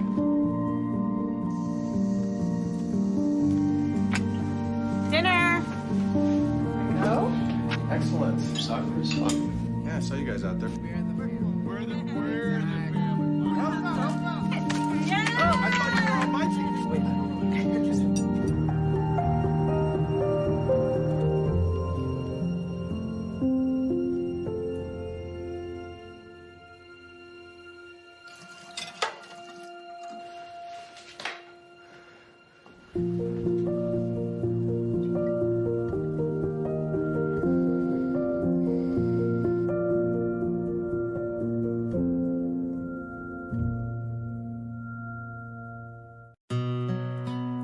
We will never fully understand what we've asked of you, of your families, or your children. Asking you to deploy, patrol, stay on watch, on point. Asking you to put yourself in harm's way, to endure it all. But we do understand that it's our turn, our duty, to bring you all the way home, to keep you secure, to have your back for the rest of your life. Wounded Warrior Project long-term support programs do whatever it takes to help our most severely ill or injured veterans live independently, at no cost, for life, so that they might stand at ease. Find out how you can help at findwwp.org.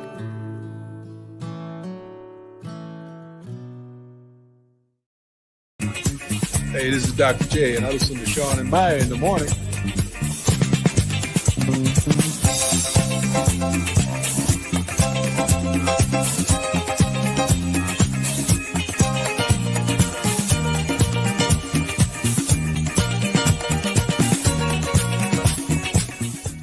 The linebacker Morrow goes out there to play him.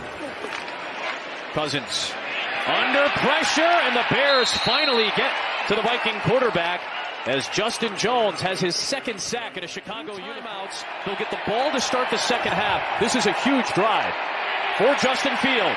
Taking a shot for Darnell Mooney. What a catch! Absolutely incredible from Darnell Mooney. A one-handed 39-yard grab. Just make sure it stays in there as you make contact with the ground. I mean, you want to talk about full extension. Here's Montgomery speeding ahead, spinning in for the touchdown. Welcome back to David Montgomery. He gets the Bears a huge score late in the first half. Welcome back to Shawn and Maya in the morning on Sports Zone Chicago. Those clips courtesy of Fox. Whew. You know, every time I watch some Bears highlights, I get goose bumples. There's goose pimples and bumples at the same time. Both of them. And the hair on my arm stands up. I love it. My next guest is a good friend of the program. I can't wait to talk to him. Man, he is the managing editor. That's the man. BMOC, baby. Big man of the company. That's what I'm talking about. He's the managing editor over at A to Z Sports. You can find my guy at Evan_ATOZ, A to Z. Guys, let's welcome back to Shawn and Maya, Evan Winter. Evan, what's up, Papa? Good morning. What's up, man? How's it going? Man, things are going well. We got a little draft party coming up 2 weeks from tomorrow. I'm fired up. It's gonna be good, man. I'm excited, and I don't know if I mentioned I'm excited.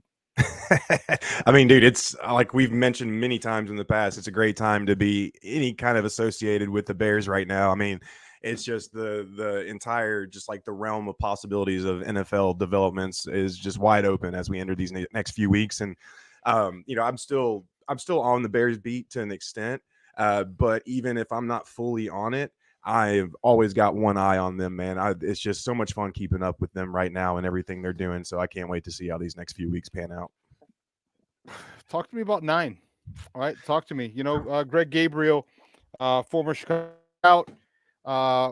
He works for a couple different platforms here. He made an interesting determination or observation. Last year, the Bears brought in, and this is Ryan Poles. Maybe he's doing it the same. They brought in 14, 15 guys, however many they brought in, and didn't draft any of them. Okay. So my question to you is this: do you think it could be a smokescreen? Do you think Ryan Poles could say, "Hey, we're bringing in, a whole bunch of guys. We're bringing in a whole bunch of top name guys to try as a red herring or to throw the scent off of who it is that they really want," which obviously we don't know, but they're bringing in all the big names. All right. You said, the Will Andersons, the Jalen Carters, the Miles Murphy, all these different guys that everyone that have been, the Paris John, they're being attached to the Chicago Bears. Can he be doing it again to make it throw people off the scent? Yeah, man. I mean, Ryan Poles knows how to play the game. I watched that interview that he just did. I can't remember the two guys that interviewed him, but he just recently did that came out yesterday through the Bears Twitter account. And, he was talking about how in negotiations, you start off in your most favorable position. You're not going to, approach a negotiation favoring the other side. So, I mean, yeah, he knows exactly how to play the game, and it could very well be like that. It reminds me a lot of what the Seahawks are doing with their top quarterback visits, at number 5 with their 5th overall pick. A lot of people are wondering, should they take a quarterback? Geno Smith had obviously that great year last year, signed a new deal. However, still a lot of unknown when it comes to Geno Smith and his future. Plus, I think he's 32 years old. So I think the Seahawks are playing it smart by interviewing all these quarterbacks and reaching out to them, showing interest, because it maximizes the value of their pick in case somebody wants to trade up. Now, obviously, Right. Ryan Poles has talked about not wanting to trade too far back in the draft, and I don't think they're going to trade back again, even though if the board falls a certain way, I can definitely see that happening. But overall, yeah, man, I think what he's doing is he's just putting his team in the best position possible to maximize that number 9 pick. And whether that means smoke screens by feeding, dangling a carrot and a stick in front of other teams and trying to show like, hey, we're bringing in all these guys. We've got all these names that we're interested in, or it's just straight up due diligence and they're, doing what they're supposed to do in terms of their jobs. You got to love how they're playing the game so far. I do. Rumor has it. Talks to me about this particular rumor. It says that I was hearing and reading that Pittsburgh really needs a tackle. They're in a situation where Mike Tomlin still hasn't had a losing season in his 75 years there. Seems like as a Pittsburgh head coach, which is amazing. Okay, and they're probably gonna need to jump up and grab a tackle. What do you think the likelihood of that, if they do that, of them, because you got to pay, of them giving us back that first overall pick in the second round, the 32nd pick? I love the thought of that. And you're only trading back. I think Pittsburgh is picking at 16. No, that's the Commanders. You're picking at 17. So yeah, you're only trading back about 8 spots. And looking at the Bears roster and what they need, that's still, you could argue offensive line, defensive line. I think they still need more help on the defensive line before they need help on the offensive line. Obviously, they have a big question at right tackle. Tevin Jenkins might get moved there, but they still have a big question there. But then you've got questions along the interior defensive line and at edge. But regardless, moving back to 17 still puts you in a position to land an impact defensive line or an offensive line player. And it also still puts you in the running to land like a Deontay Banks at cornerback. I think, obviously Kendall Vildor is back in for another go in 2023, but I still think that the Bears need another, bona fide starting outside corner opposite Jalen Johnson.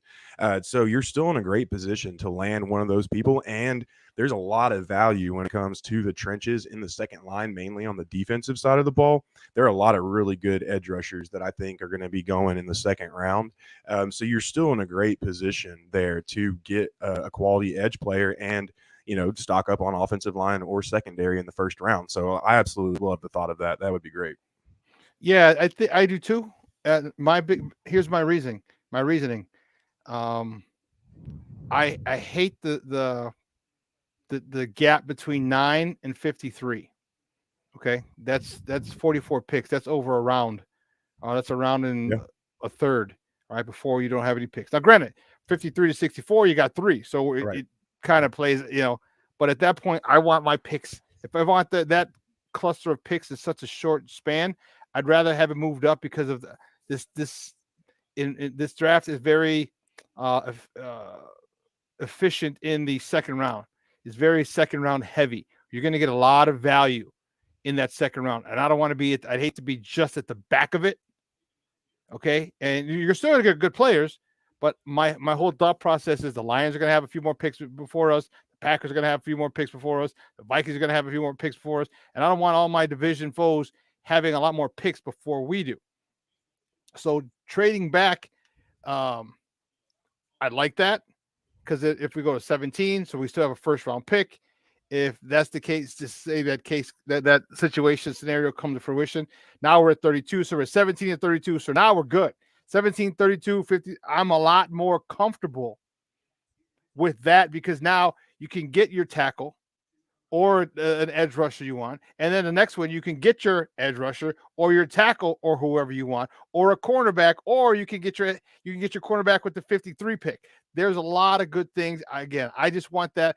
I want that mitigated. I don't want that 40 something space, 40 something draft picks, a slot space for us to be picking, because that's going to hurt when you hear the Detroit Lions select, the Green Bay Packers select, the Minnesota Vikings select. You're like, oh, that's the second fucking time I heard them before we picked again.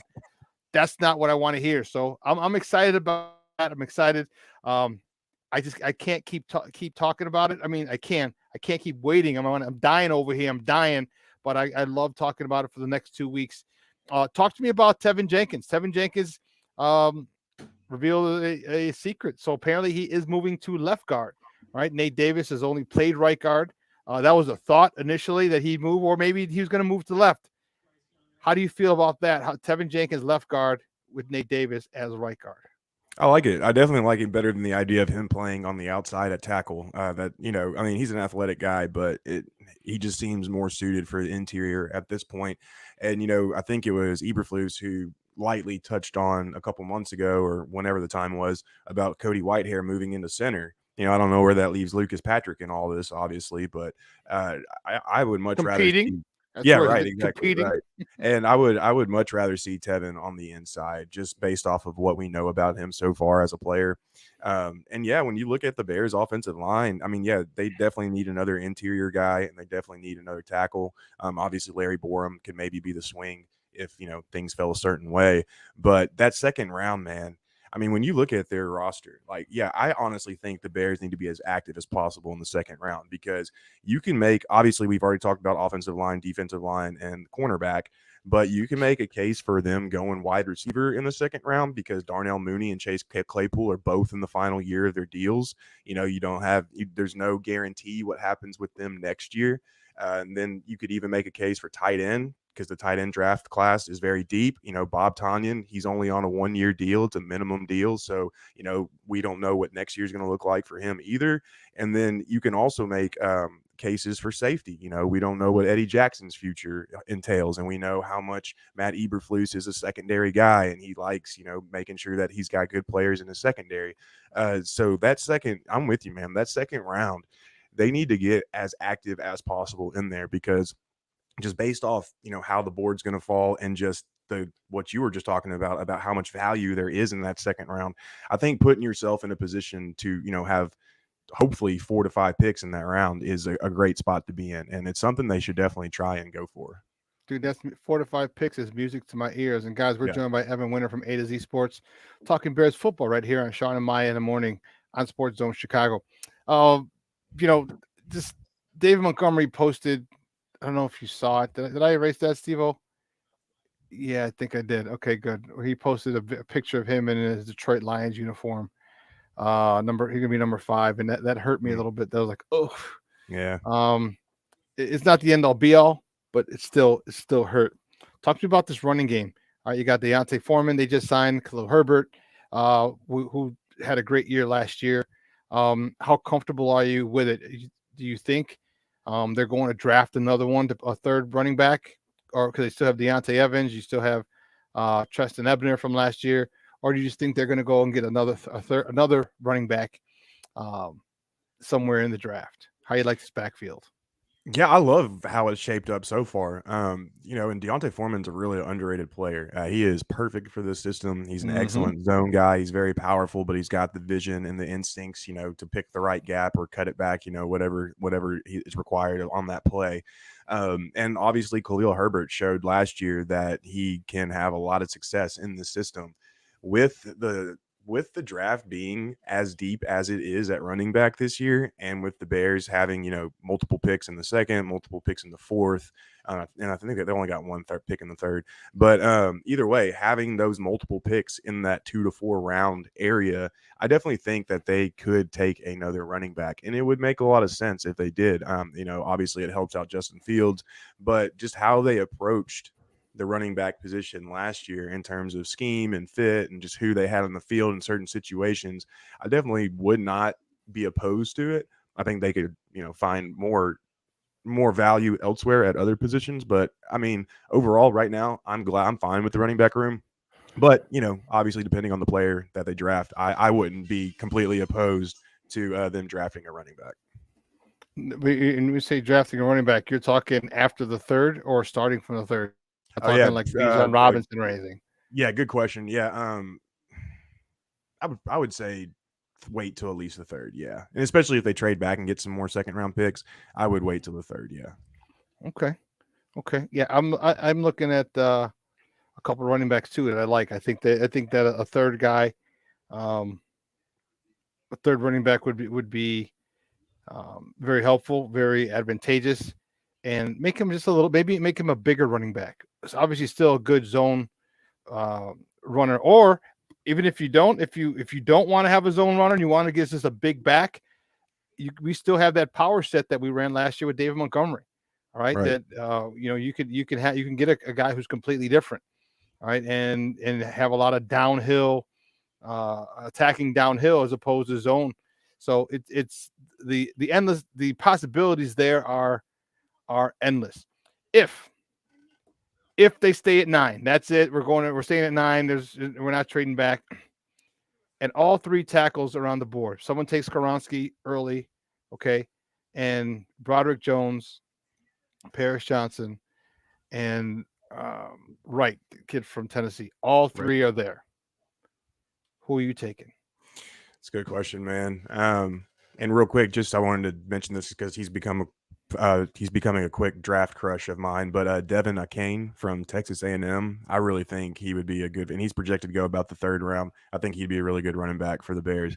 But regardless, man, that's a good one. A lot of people keep, like national media, so on and so forth, people who don't pay a ton of attention to the Bears, they keep talking about the left tackle position, which is warranted. Braxton Jones, 5th, 6th round pick last year, started, but didn't blow anybody out of the water. You think at the end of the day that might have a little bit more of a question, but the Bears seem to like him. Everything that you hear from them, it sounds like he's going to be their starting left tackle this year.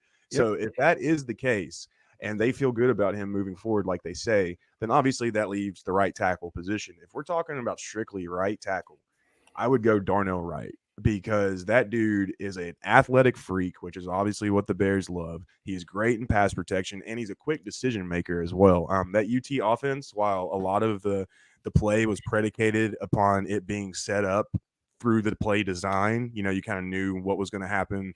It was really easy offense, and I say that easy compared to most offenses. And we know, no NFL or college offense is never easy.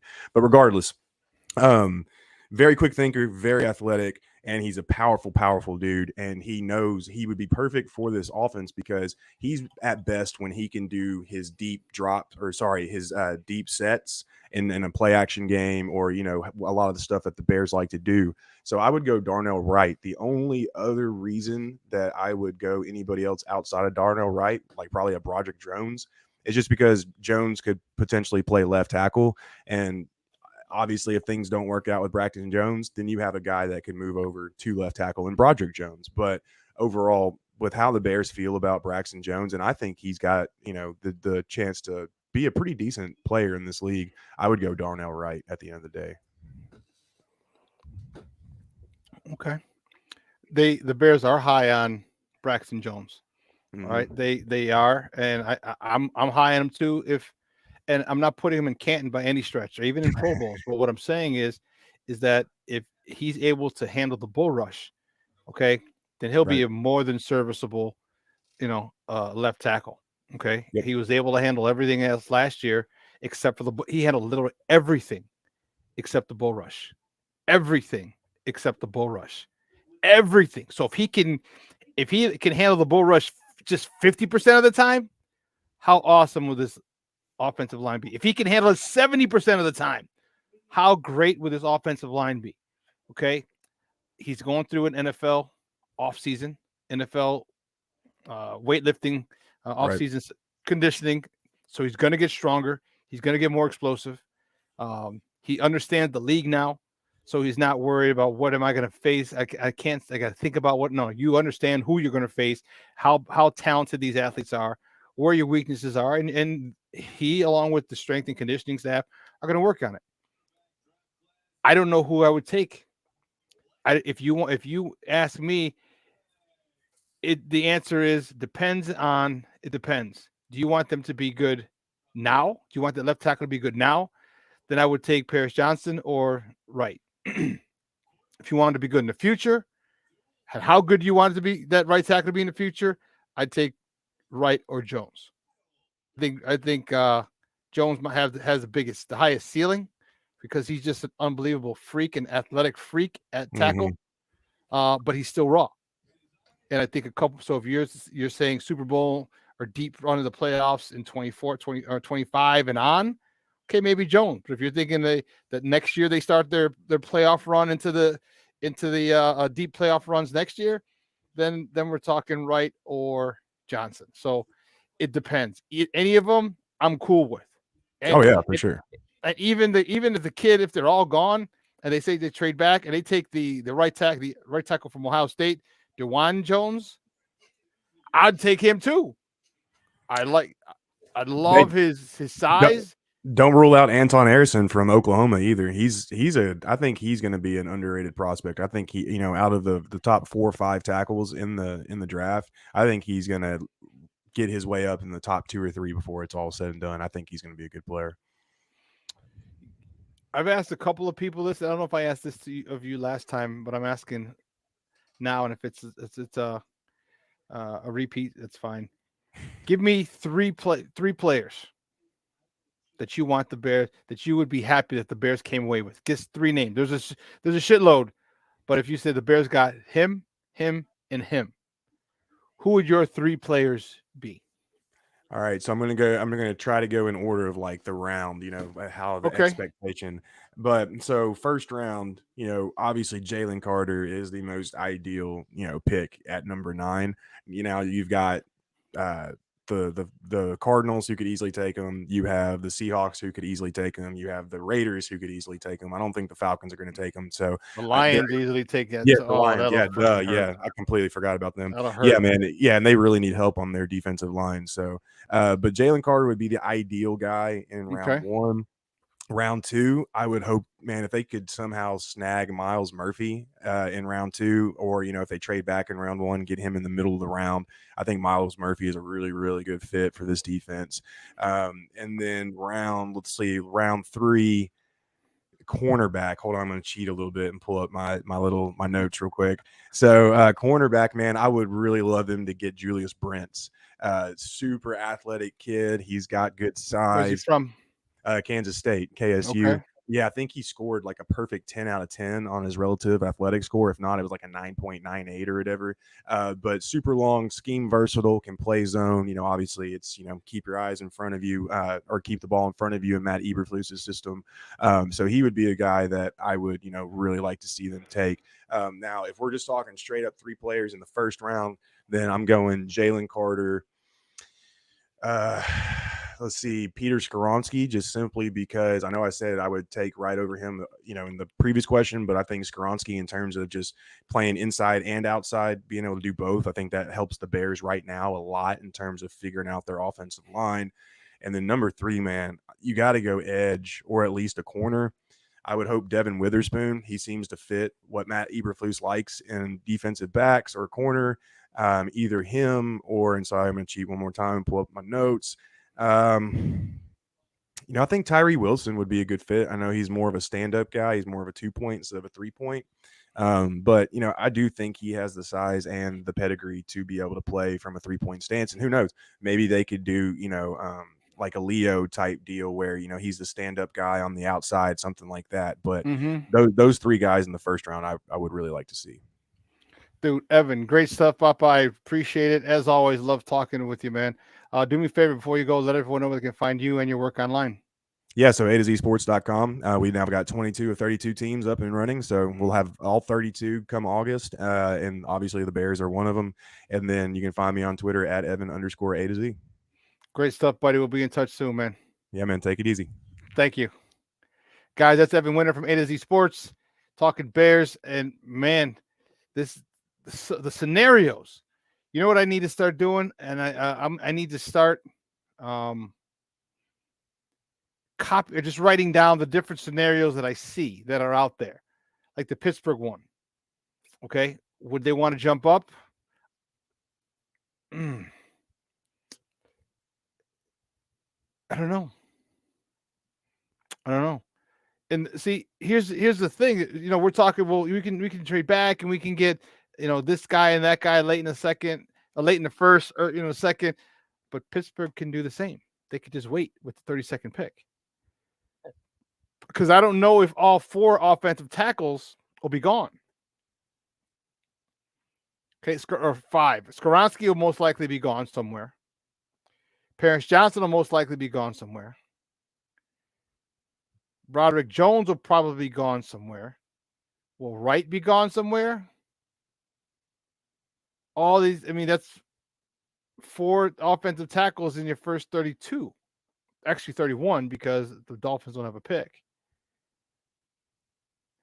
Does Pittsburgh just want to sit back and take the last one available?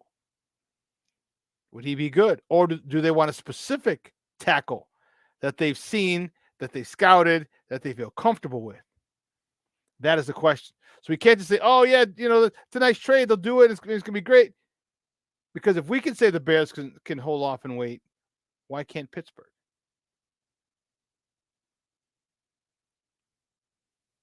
Why can't the Steelers? So I don't know.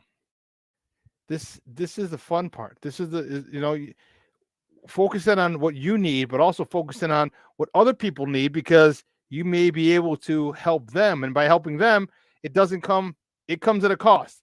It doesn't come free of charge. You're getting draft capital.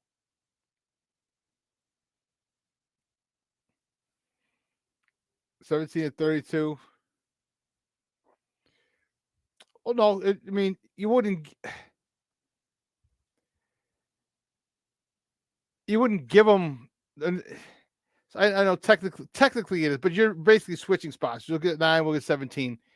But to do that, though, there'll be a fee. So I hear you, Cornelius, when people say, well, they got the second, like when they talked about the Carolina deal, they said, oh, the Bears got the number 9 seed, the number 9 pick, the 9. I'm like, you didn't get it. That's kind of the whole thing. It's a swap, but you could trade it for a second round pick or whatever. So I get it. But they'd really just be getting a 32.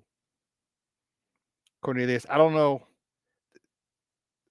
Yeah, I think they would just be getting a 32.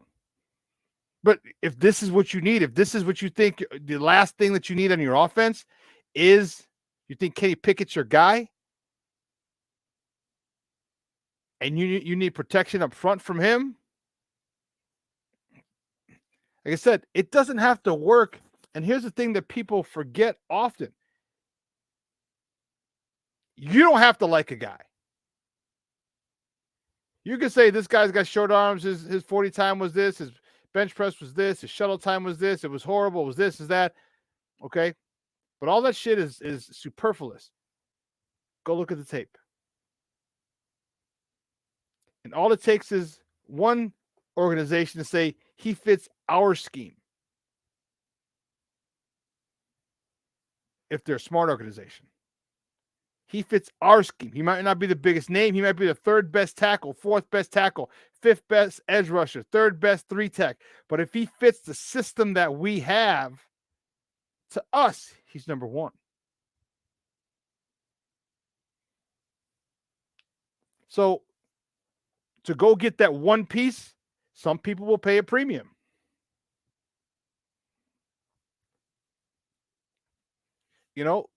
This is why I love your comments. Cornelius, his 9 of the chart is not enough to obtain 17 and 90 and 32. Well, like I said, technically it's a switch. You are getting the 17th pick because you could trade the number 9 for whatever you want. All right, you could trade it for the 2nd round pick, a 3rd round pick. It'd be stupid, but you could do it. So just basically swapping spots is what. So to swap spots, there's a fee, there's a premium. What's the fee going to be? Is Pittsburgh willing to give up their 32 because they got their guy that they want? Is that if he's there? Yeah, that could be a possibility. A trade. Right? But you're not going to know it until 7 or 8. Or do you hold on to 7? You know what I mean? Do you hold on to 17 and think you can get him there? I don't know if they're going to want to give up the 32nd pick to the team they just gave it to. But if this is your guy, if he's still there, you're looking at the eighth. Who's got number 8? You're looking at the draft order, and all of a sudden you're seeing, wait a minute, our guy is right here. Hold on, player. And you're seeing your guy is there. You may make that call. You may make that call and say, you know what we're going to do? Yeah. Who's at 8? The Falcons. Falcons are at 8. And you want this tackle? He's your dude? Go right after it. Hey, give us that 30-second back. You can have your dude. Keep your quarterback upright. Then you have this. And Mr. Shorty's like, hey, he doesn't think a swap and then a 32 is asking too much. No, because you understand there's going to be a cost. I ain't swapping shit for nothing. I'm not. It's not how the game is played. What are you going to give me? Pittsburgh, you made the playoffs, so your 3rd round pick, if you have it, is going to be toward the back. I don't want that shit. Give us back our 32nd pick. Give us back our 32nd pick, and you can get probably one of the 2, probably a choice of tackles. Because I don't think all 3 of them will be gone. Maybe one. Skoronski, I think, will be gone. And Paris might be gone. Might. Yes. Technically, yes. It was there. Technically, yes. The first round ends with 31 picks as opposed to 32, but there's 32 teams. You think so, B? Brandon Levinson checking in from the left coast. You think you can more? I don't know. I'd be happy with. Listen. Yeah, I don't know if I could about a future second, but I'd be happy. I drop back and I get back in my original second round pick. Now we're at 32, 17, 32, 53, 61, 64. It's possible. Cornelius, are you saying that Pittsburgh has the 49th pick?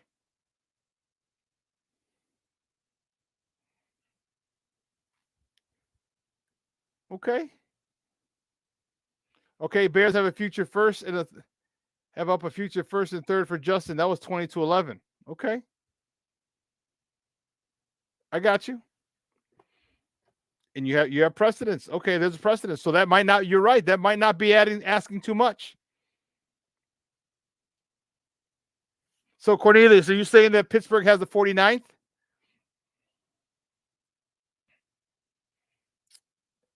But it's fun. Let's continue this conversation on the other side of the break. This is the last break of the show. We'll finish it up with some more good scenarios.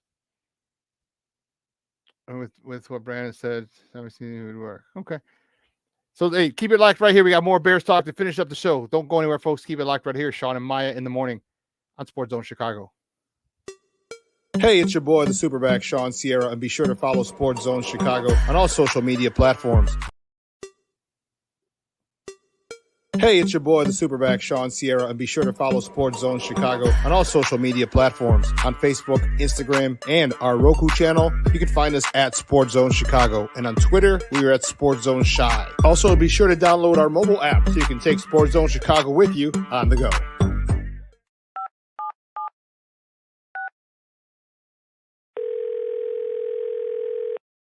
Yeah, hello.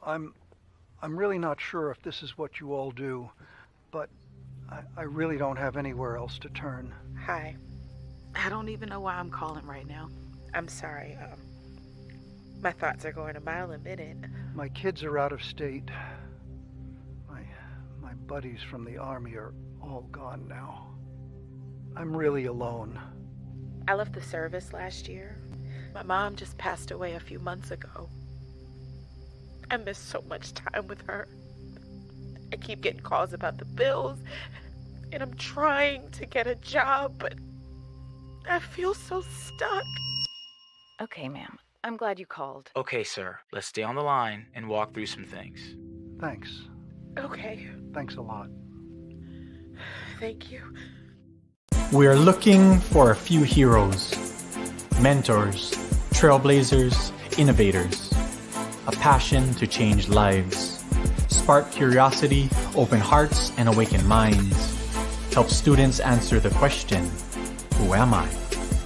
This could be your calling, but this is no job. It's the journey of a lifetime. Be a hero. Be a teacher. Every day, we take steps to keep the people we love safe, but some health risks are easy to miss. Ticks hiding in the yard can spread germs, like the ones that cause Lyme disease. Mice searching for food can spread bacteria that makes us sick. Mosquitoes lay eggs in standing water and can spread West Nile virus and more. Cockroaches are drawn to water in the home, leaving behind allergens that can trigger asthma attacks. Common pests can threaten our health. Learn how to protect your family at pestworld.org. Mental health and learning disorders don't discriminate. 17 million children and adolescents in the United States live with disorders like anxiety, depression, ADHD, and dyslexia. Less than half get the help they need to thrive. Help the Child Mind Institute change these children's lives. Visit childmind.org.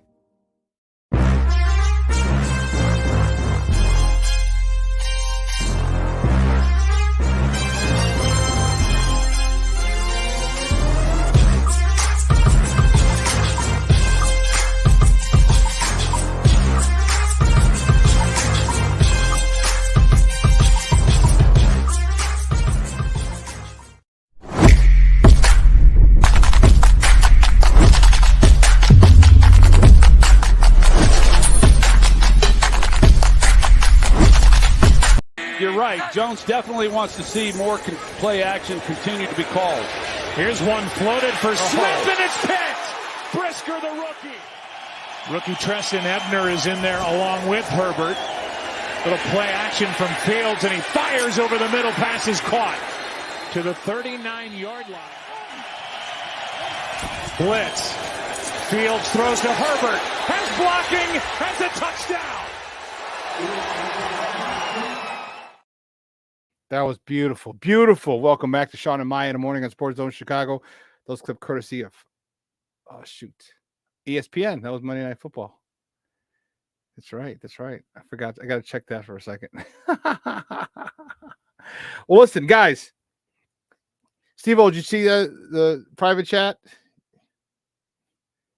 Okay. Yes, I did. And no, I don't. I will. We'll play that. Play that one real quick. Okay. No. Nobody else has sent in anything. So. Hey, it's Sydney Brown and Lakina McGee from Second City Sports. Be sure to come hang with us at our live broadcast at the Sports Zone Chicago Draft Party on Thursday, April 27th at Output Lounge, 1758 West Grant Avenue, starting at 6 p.m. Join us for the best wings in the city, a live show, and an all-around great time, because you know how we do. So we look forward to seeing you April 27th at Output Lounge, 1758 West Grand Avenue at 6 o'clock. Guys, if you're in the Chicagoland area, you're going to want to join us. It's going to be the bomb. I'm telling you. I'm scared I might not make the show on Friday. Or you know what? I might just spend the night in Output and do the show from there. They're going to have to get your usual cot ready for you, are they? Your cot in the back? How did you know about that? All I'm saying is I do a little investigation. I don't work for just anybody. I had to make sure that you partied sufficiently. And When I found out that hear you about have a that. private cot at your favorite bar, I'm like, I could work for this guy. I mean, I can neither confirm nor deny that cot thing that's in the back, or actually it's in the basement, but I can neither confirm nor deny that. It's gonna be nutso, baby. It's going to be nutso. All right. Drinks are flowing. All right. Picks will be flying off the board. I'll tell you what. Drinks, if you're from Chicago and you haven't been to Output, don't meet us there, beat us there. All right. We're gonna be there early because we got to set up the whole 9. But it starts at 6. We're gonna do a live show. We're gonna talk an hour, and you're gonna meet Sydney and Lakina, the guys who did that promo. And Steve, I'll get you my voiceover. I was thinking of that yesterday. I'm like, oh shit, I got to do my voiceover for that. I had everybody else do it, and I didn't do it. Don't. I'll get it to you today. You know what? As soon as I'm done here with the show, I'll get that. I'll do that voiceover, send it to you, and then just send it to me so I can just check it out. I just want to listen to it. Yeah, it's gonna be fun, man. I'm telling you. Meeting all Smoke Fellas, those dudes are wild. And if you haven't checked out the Smoke Fellas on Saturday, check them out. Those dudes are awesome. Awesome. All right. Awesome. Saturday's 11-1. They're not, they're doing, it's going to be a recording this week because Mr. Smoke Fella, Ben, he's in Dubai. He's taking him and his fiance have taken a nice little trip. Hey, more power to you. So but next year is going to be next week, the Smoke Fellas will be back live. But you want to check them out. Then you have Second City Sports, the Keena and Sydney. And you have What's Up Cuz. You have Jason Palmer. You have the coach himself, Lance C. Irvin. Yeah, it's gonna be fun. And we get sick with it. We get sick with it. Like I said, I might not even make it. I might have to stay at Output. Because man, that's gonna be unbelievable. It's going to be a show. It's going to be one hell of a show. So you know how it is, Brandon. You know how it is over at Output. Be nice when he came to Chicago. We hung out last year. It was Charlie. That was fun. But we're talking. Let's get back to these scenarios for our Bears. Greg Gabriel, okay, talked about maybe it's a smokescreen. So my question to you is this: if it is a smokescreen, okay, who do you think the Bears are going to bring in? Who do you think the Bears are kind of hiding and saying, yeah, we don't want anyone to really know? Right? Like, let's still talk about that night.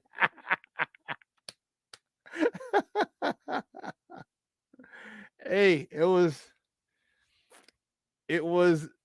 epic. We were just it was epic. That's all I gotta say. It was epic. Oh man. Who do you think who's off the board? Like Will Anderson, Jalen Carter, Skoronski. They brought in the quarterbacks too. Didn't they bring in Bryce Young? Or they don't really need to because they're not doing that. But so who do you think would be someone that the Bears would be targeting that they're kind of trying to keep people away from? So I just read this last night. So on Friday I'm gonna talk about it. Like who do I think the Bears are trying to keep everyone away from? They brought in Tyree Wilson, another dude. I don't think it's him. I like Tyree Wilson. Man, if we can get Tyree Wilson at 9, I'd love it. But I think he'll be gone. Dude, who's the guy that they feel is the best fit for their system, offensively or defensively? And that's the thing. We don't know if it's an offensive lineman. We don't know if it's a defensive lineman. We don't know if it's a 3-tech. We don't know if it's an edge. I assume if it's an offensive lineman, and this would have, you shouldn't make assumptions because you make an ass out of you and Umption. But I assume it's going to be a tackle and not a guard because since they signed Nate Davis and removing Tevin to left guard.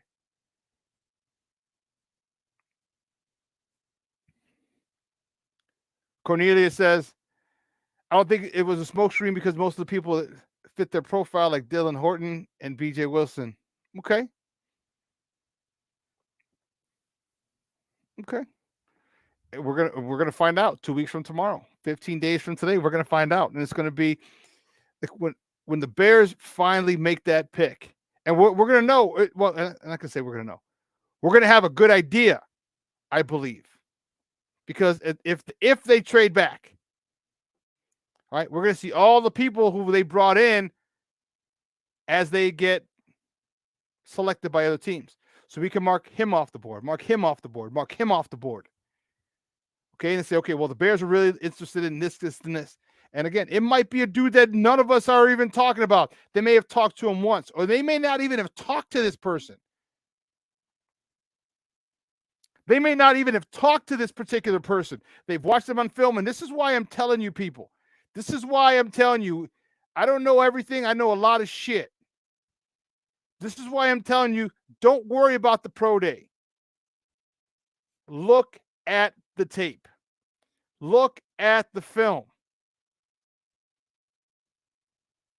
Because they may have just scouted him on film and said, this is our dude. This is our dude. All right. Maybe we'll say hi to him at the Senior Bowl or the East-West game. We'll do that. All right, cool. Won't bring him in for a visit. We got to do our due diligence on him. They're going to go to, ask about him, ask around about him, but they don't bring him in.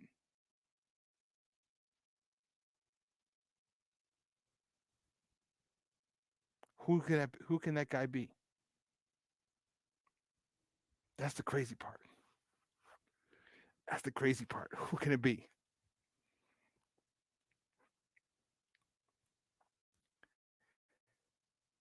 Evan talked about Eddie Jackson, and I wasn't thinking about it, and now I do have to think about it because he is 30? Can't believe he's played that long. Eddie Jackson's going to be right around 30.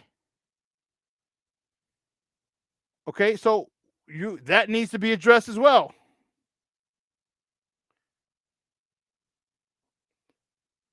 He's 29. When's his birthday? He's born in 93, so he'll be 30. So he's hitting 30. So yeah, you're going to have to get a safety. You're going to have to get a ball hawk. And I think you have a good template. Remember I talked about you have to get backups who are similar to your starters. I was talking about with the Bulls. Same thing here. You're going to need a ball hawk and safety. And here's the great part about it. You can get those at any level. You don't need a power 5 safety. You don't need a first team All-America free safety. Because just think, you have good corners, you got a good slot, you got great linebackers. You're going to add to the defensive line, hopefully improve the pass rush. Now, if you get a ball hawk and safety, the skills are skills, instincts are instincts. So some guy may be a tad bit too short. Mike Brown was 5'9". That's in cleats because I partied with Mike Brown. He ain't 5'9".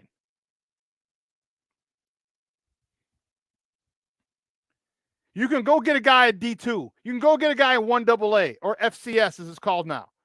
You just got to get a ball hawking safety, a guy who just has nothing but picks the ball off left and right. And if he happens to be a decleater or a separate the ball from receiver type of guy, even better.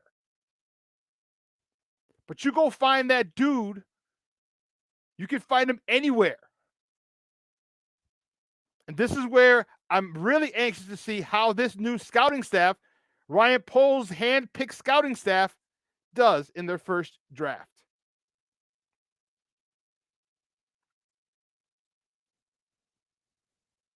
Because yes, I love Eddie. All right, but what's his? Here, he's got how many years left in his deal? Let's see. And you 23 and 24. So you're going to need a guy. What's 25?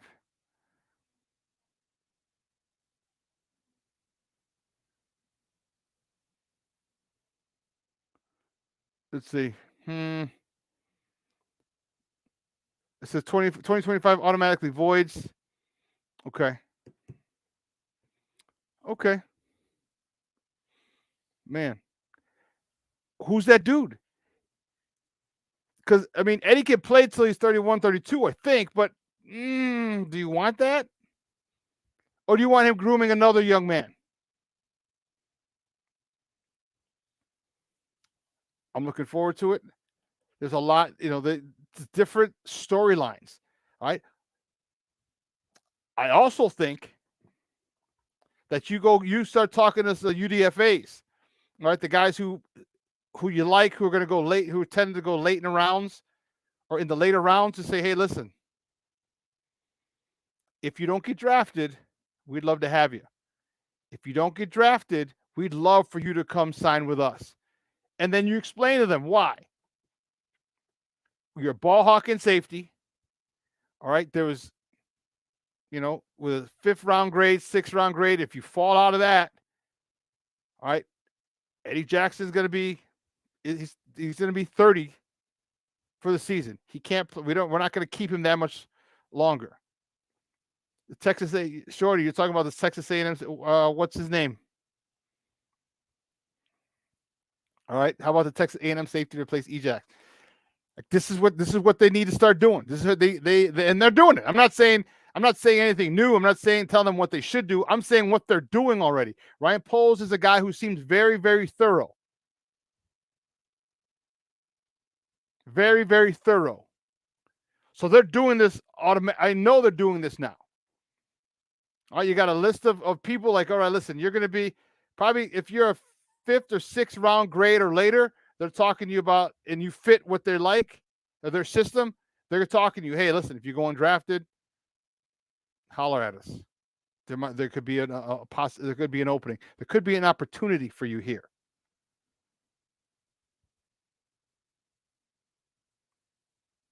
Antonio Johnson is the dude's name. Okay. Yeah, it's a possibility. But if he's drafted, do you want to waste it? I don't want to say what. Do you want to use a draft pick on him? And if so, when? Because the secondary is a strength of this team. The linebacking core is now a strength of this team. Now you just got to beef up the D line. Because if you do, that makes the two strengths, the linebacker, the second level linebackers, the third level, the DBs, that makes them even bigger strengths.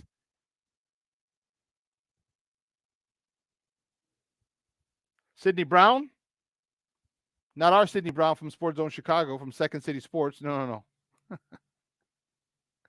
The kid from Illinois. Yeah.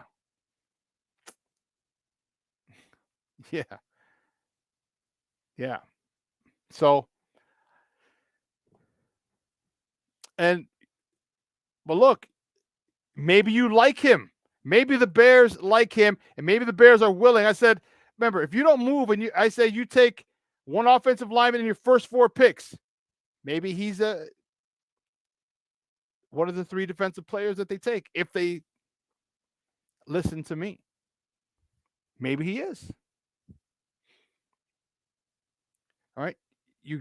I know we have needs, but it doesn't mean we have to ignore our areas of strength because they're an area of strength. This is the NFL. It's not for long. That's what that means. Okay. You can be good one year and all of a sudden have an injury. Ask Johnny Knox. Ask Ejax. Plantar fascia. You know what I mean? Like, all these things can happen to you, and boom. Now you don't want to be left ass out because you had a great safety in what was last season, the strength of our defense. And now when he's down, now you're screwed. Now that dynamic that you had, a guy, the ball hawk in safety, is gone.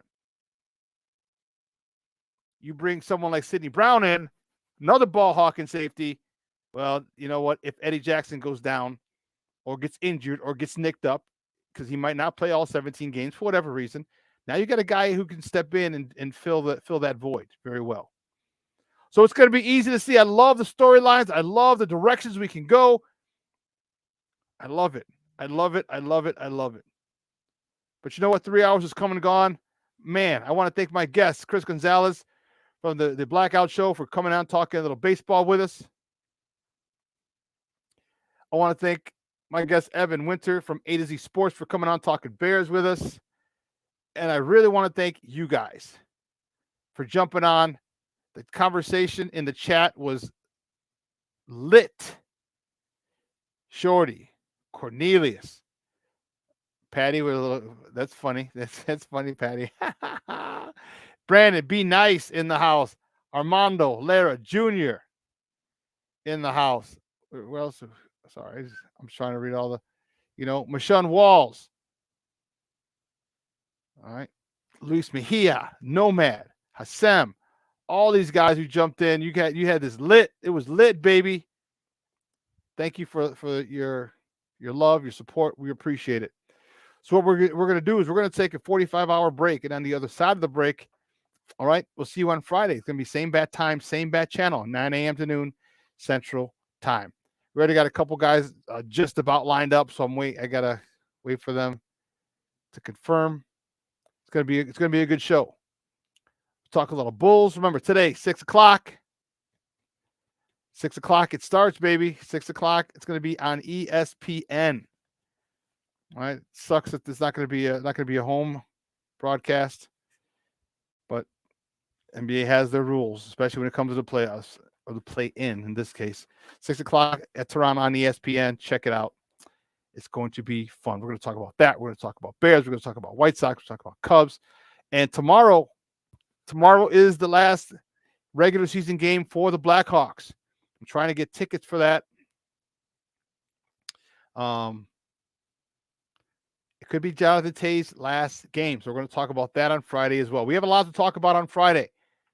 All right. So make sure you come here, be there, be square. All right. We love it. I appreciate you. So for my guy, Steve, for my executive producer, Elliot Baez, for my social media guy, Clarence Council III, and for my co-host in absentia, Maya Akai, I'm your boy, the Superback, Shawn Sierra. Sports owners, I love it. I love you, and I appreciate your support. See you on Friday. I'm about to go eat, folks. I'm out.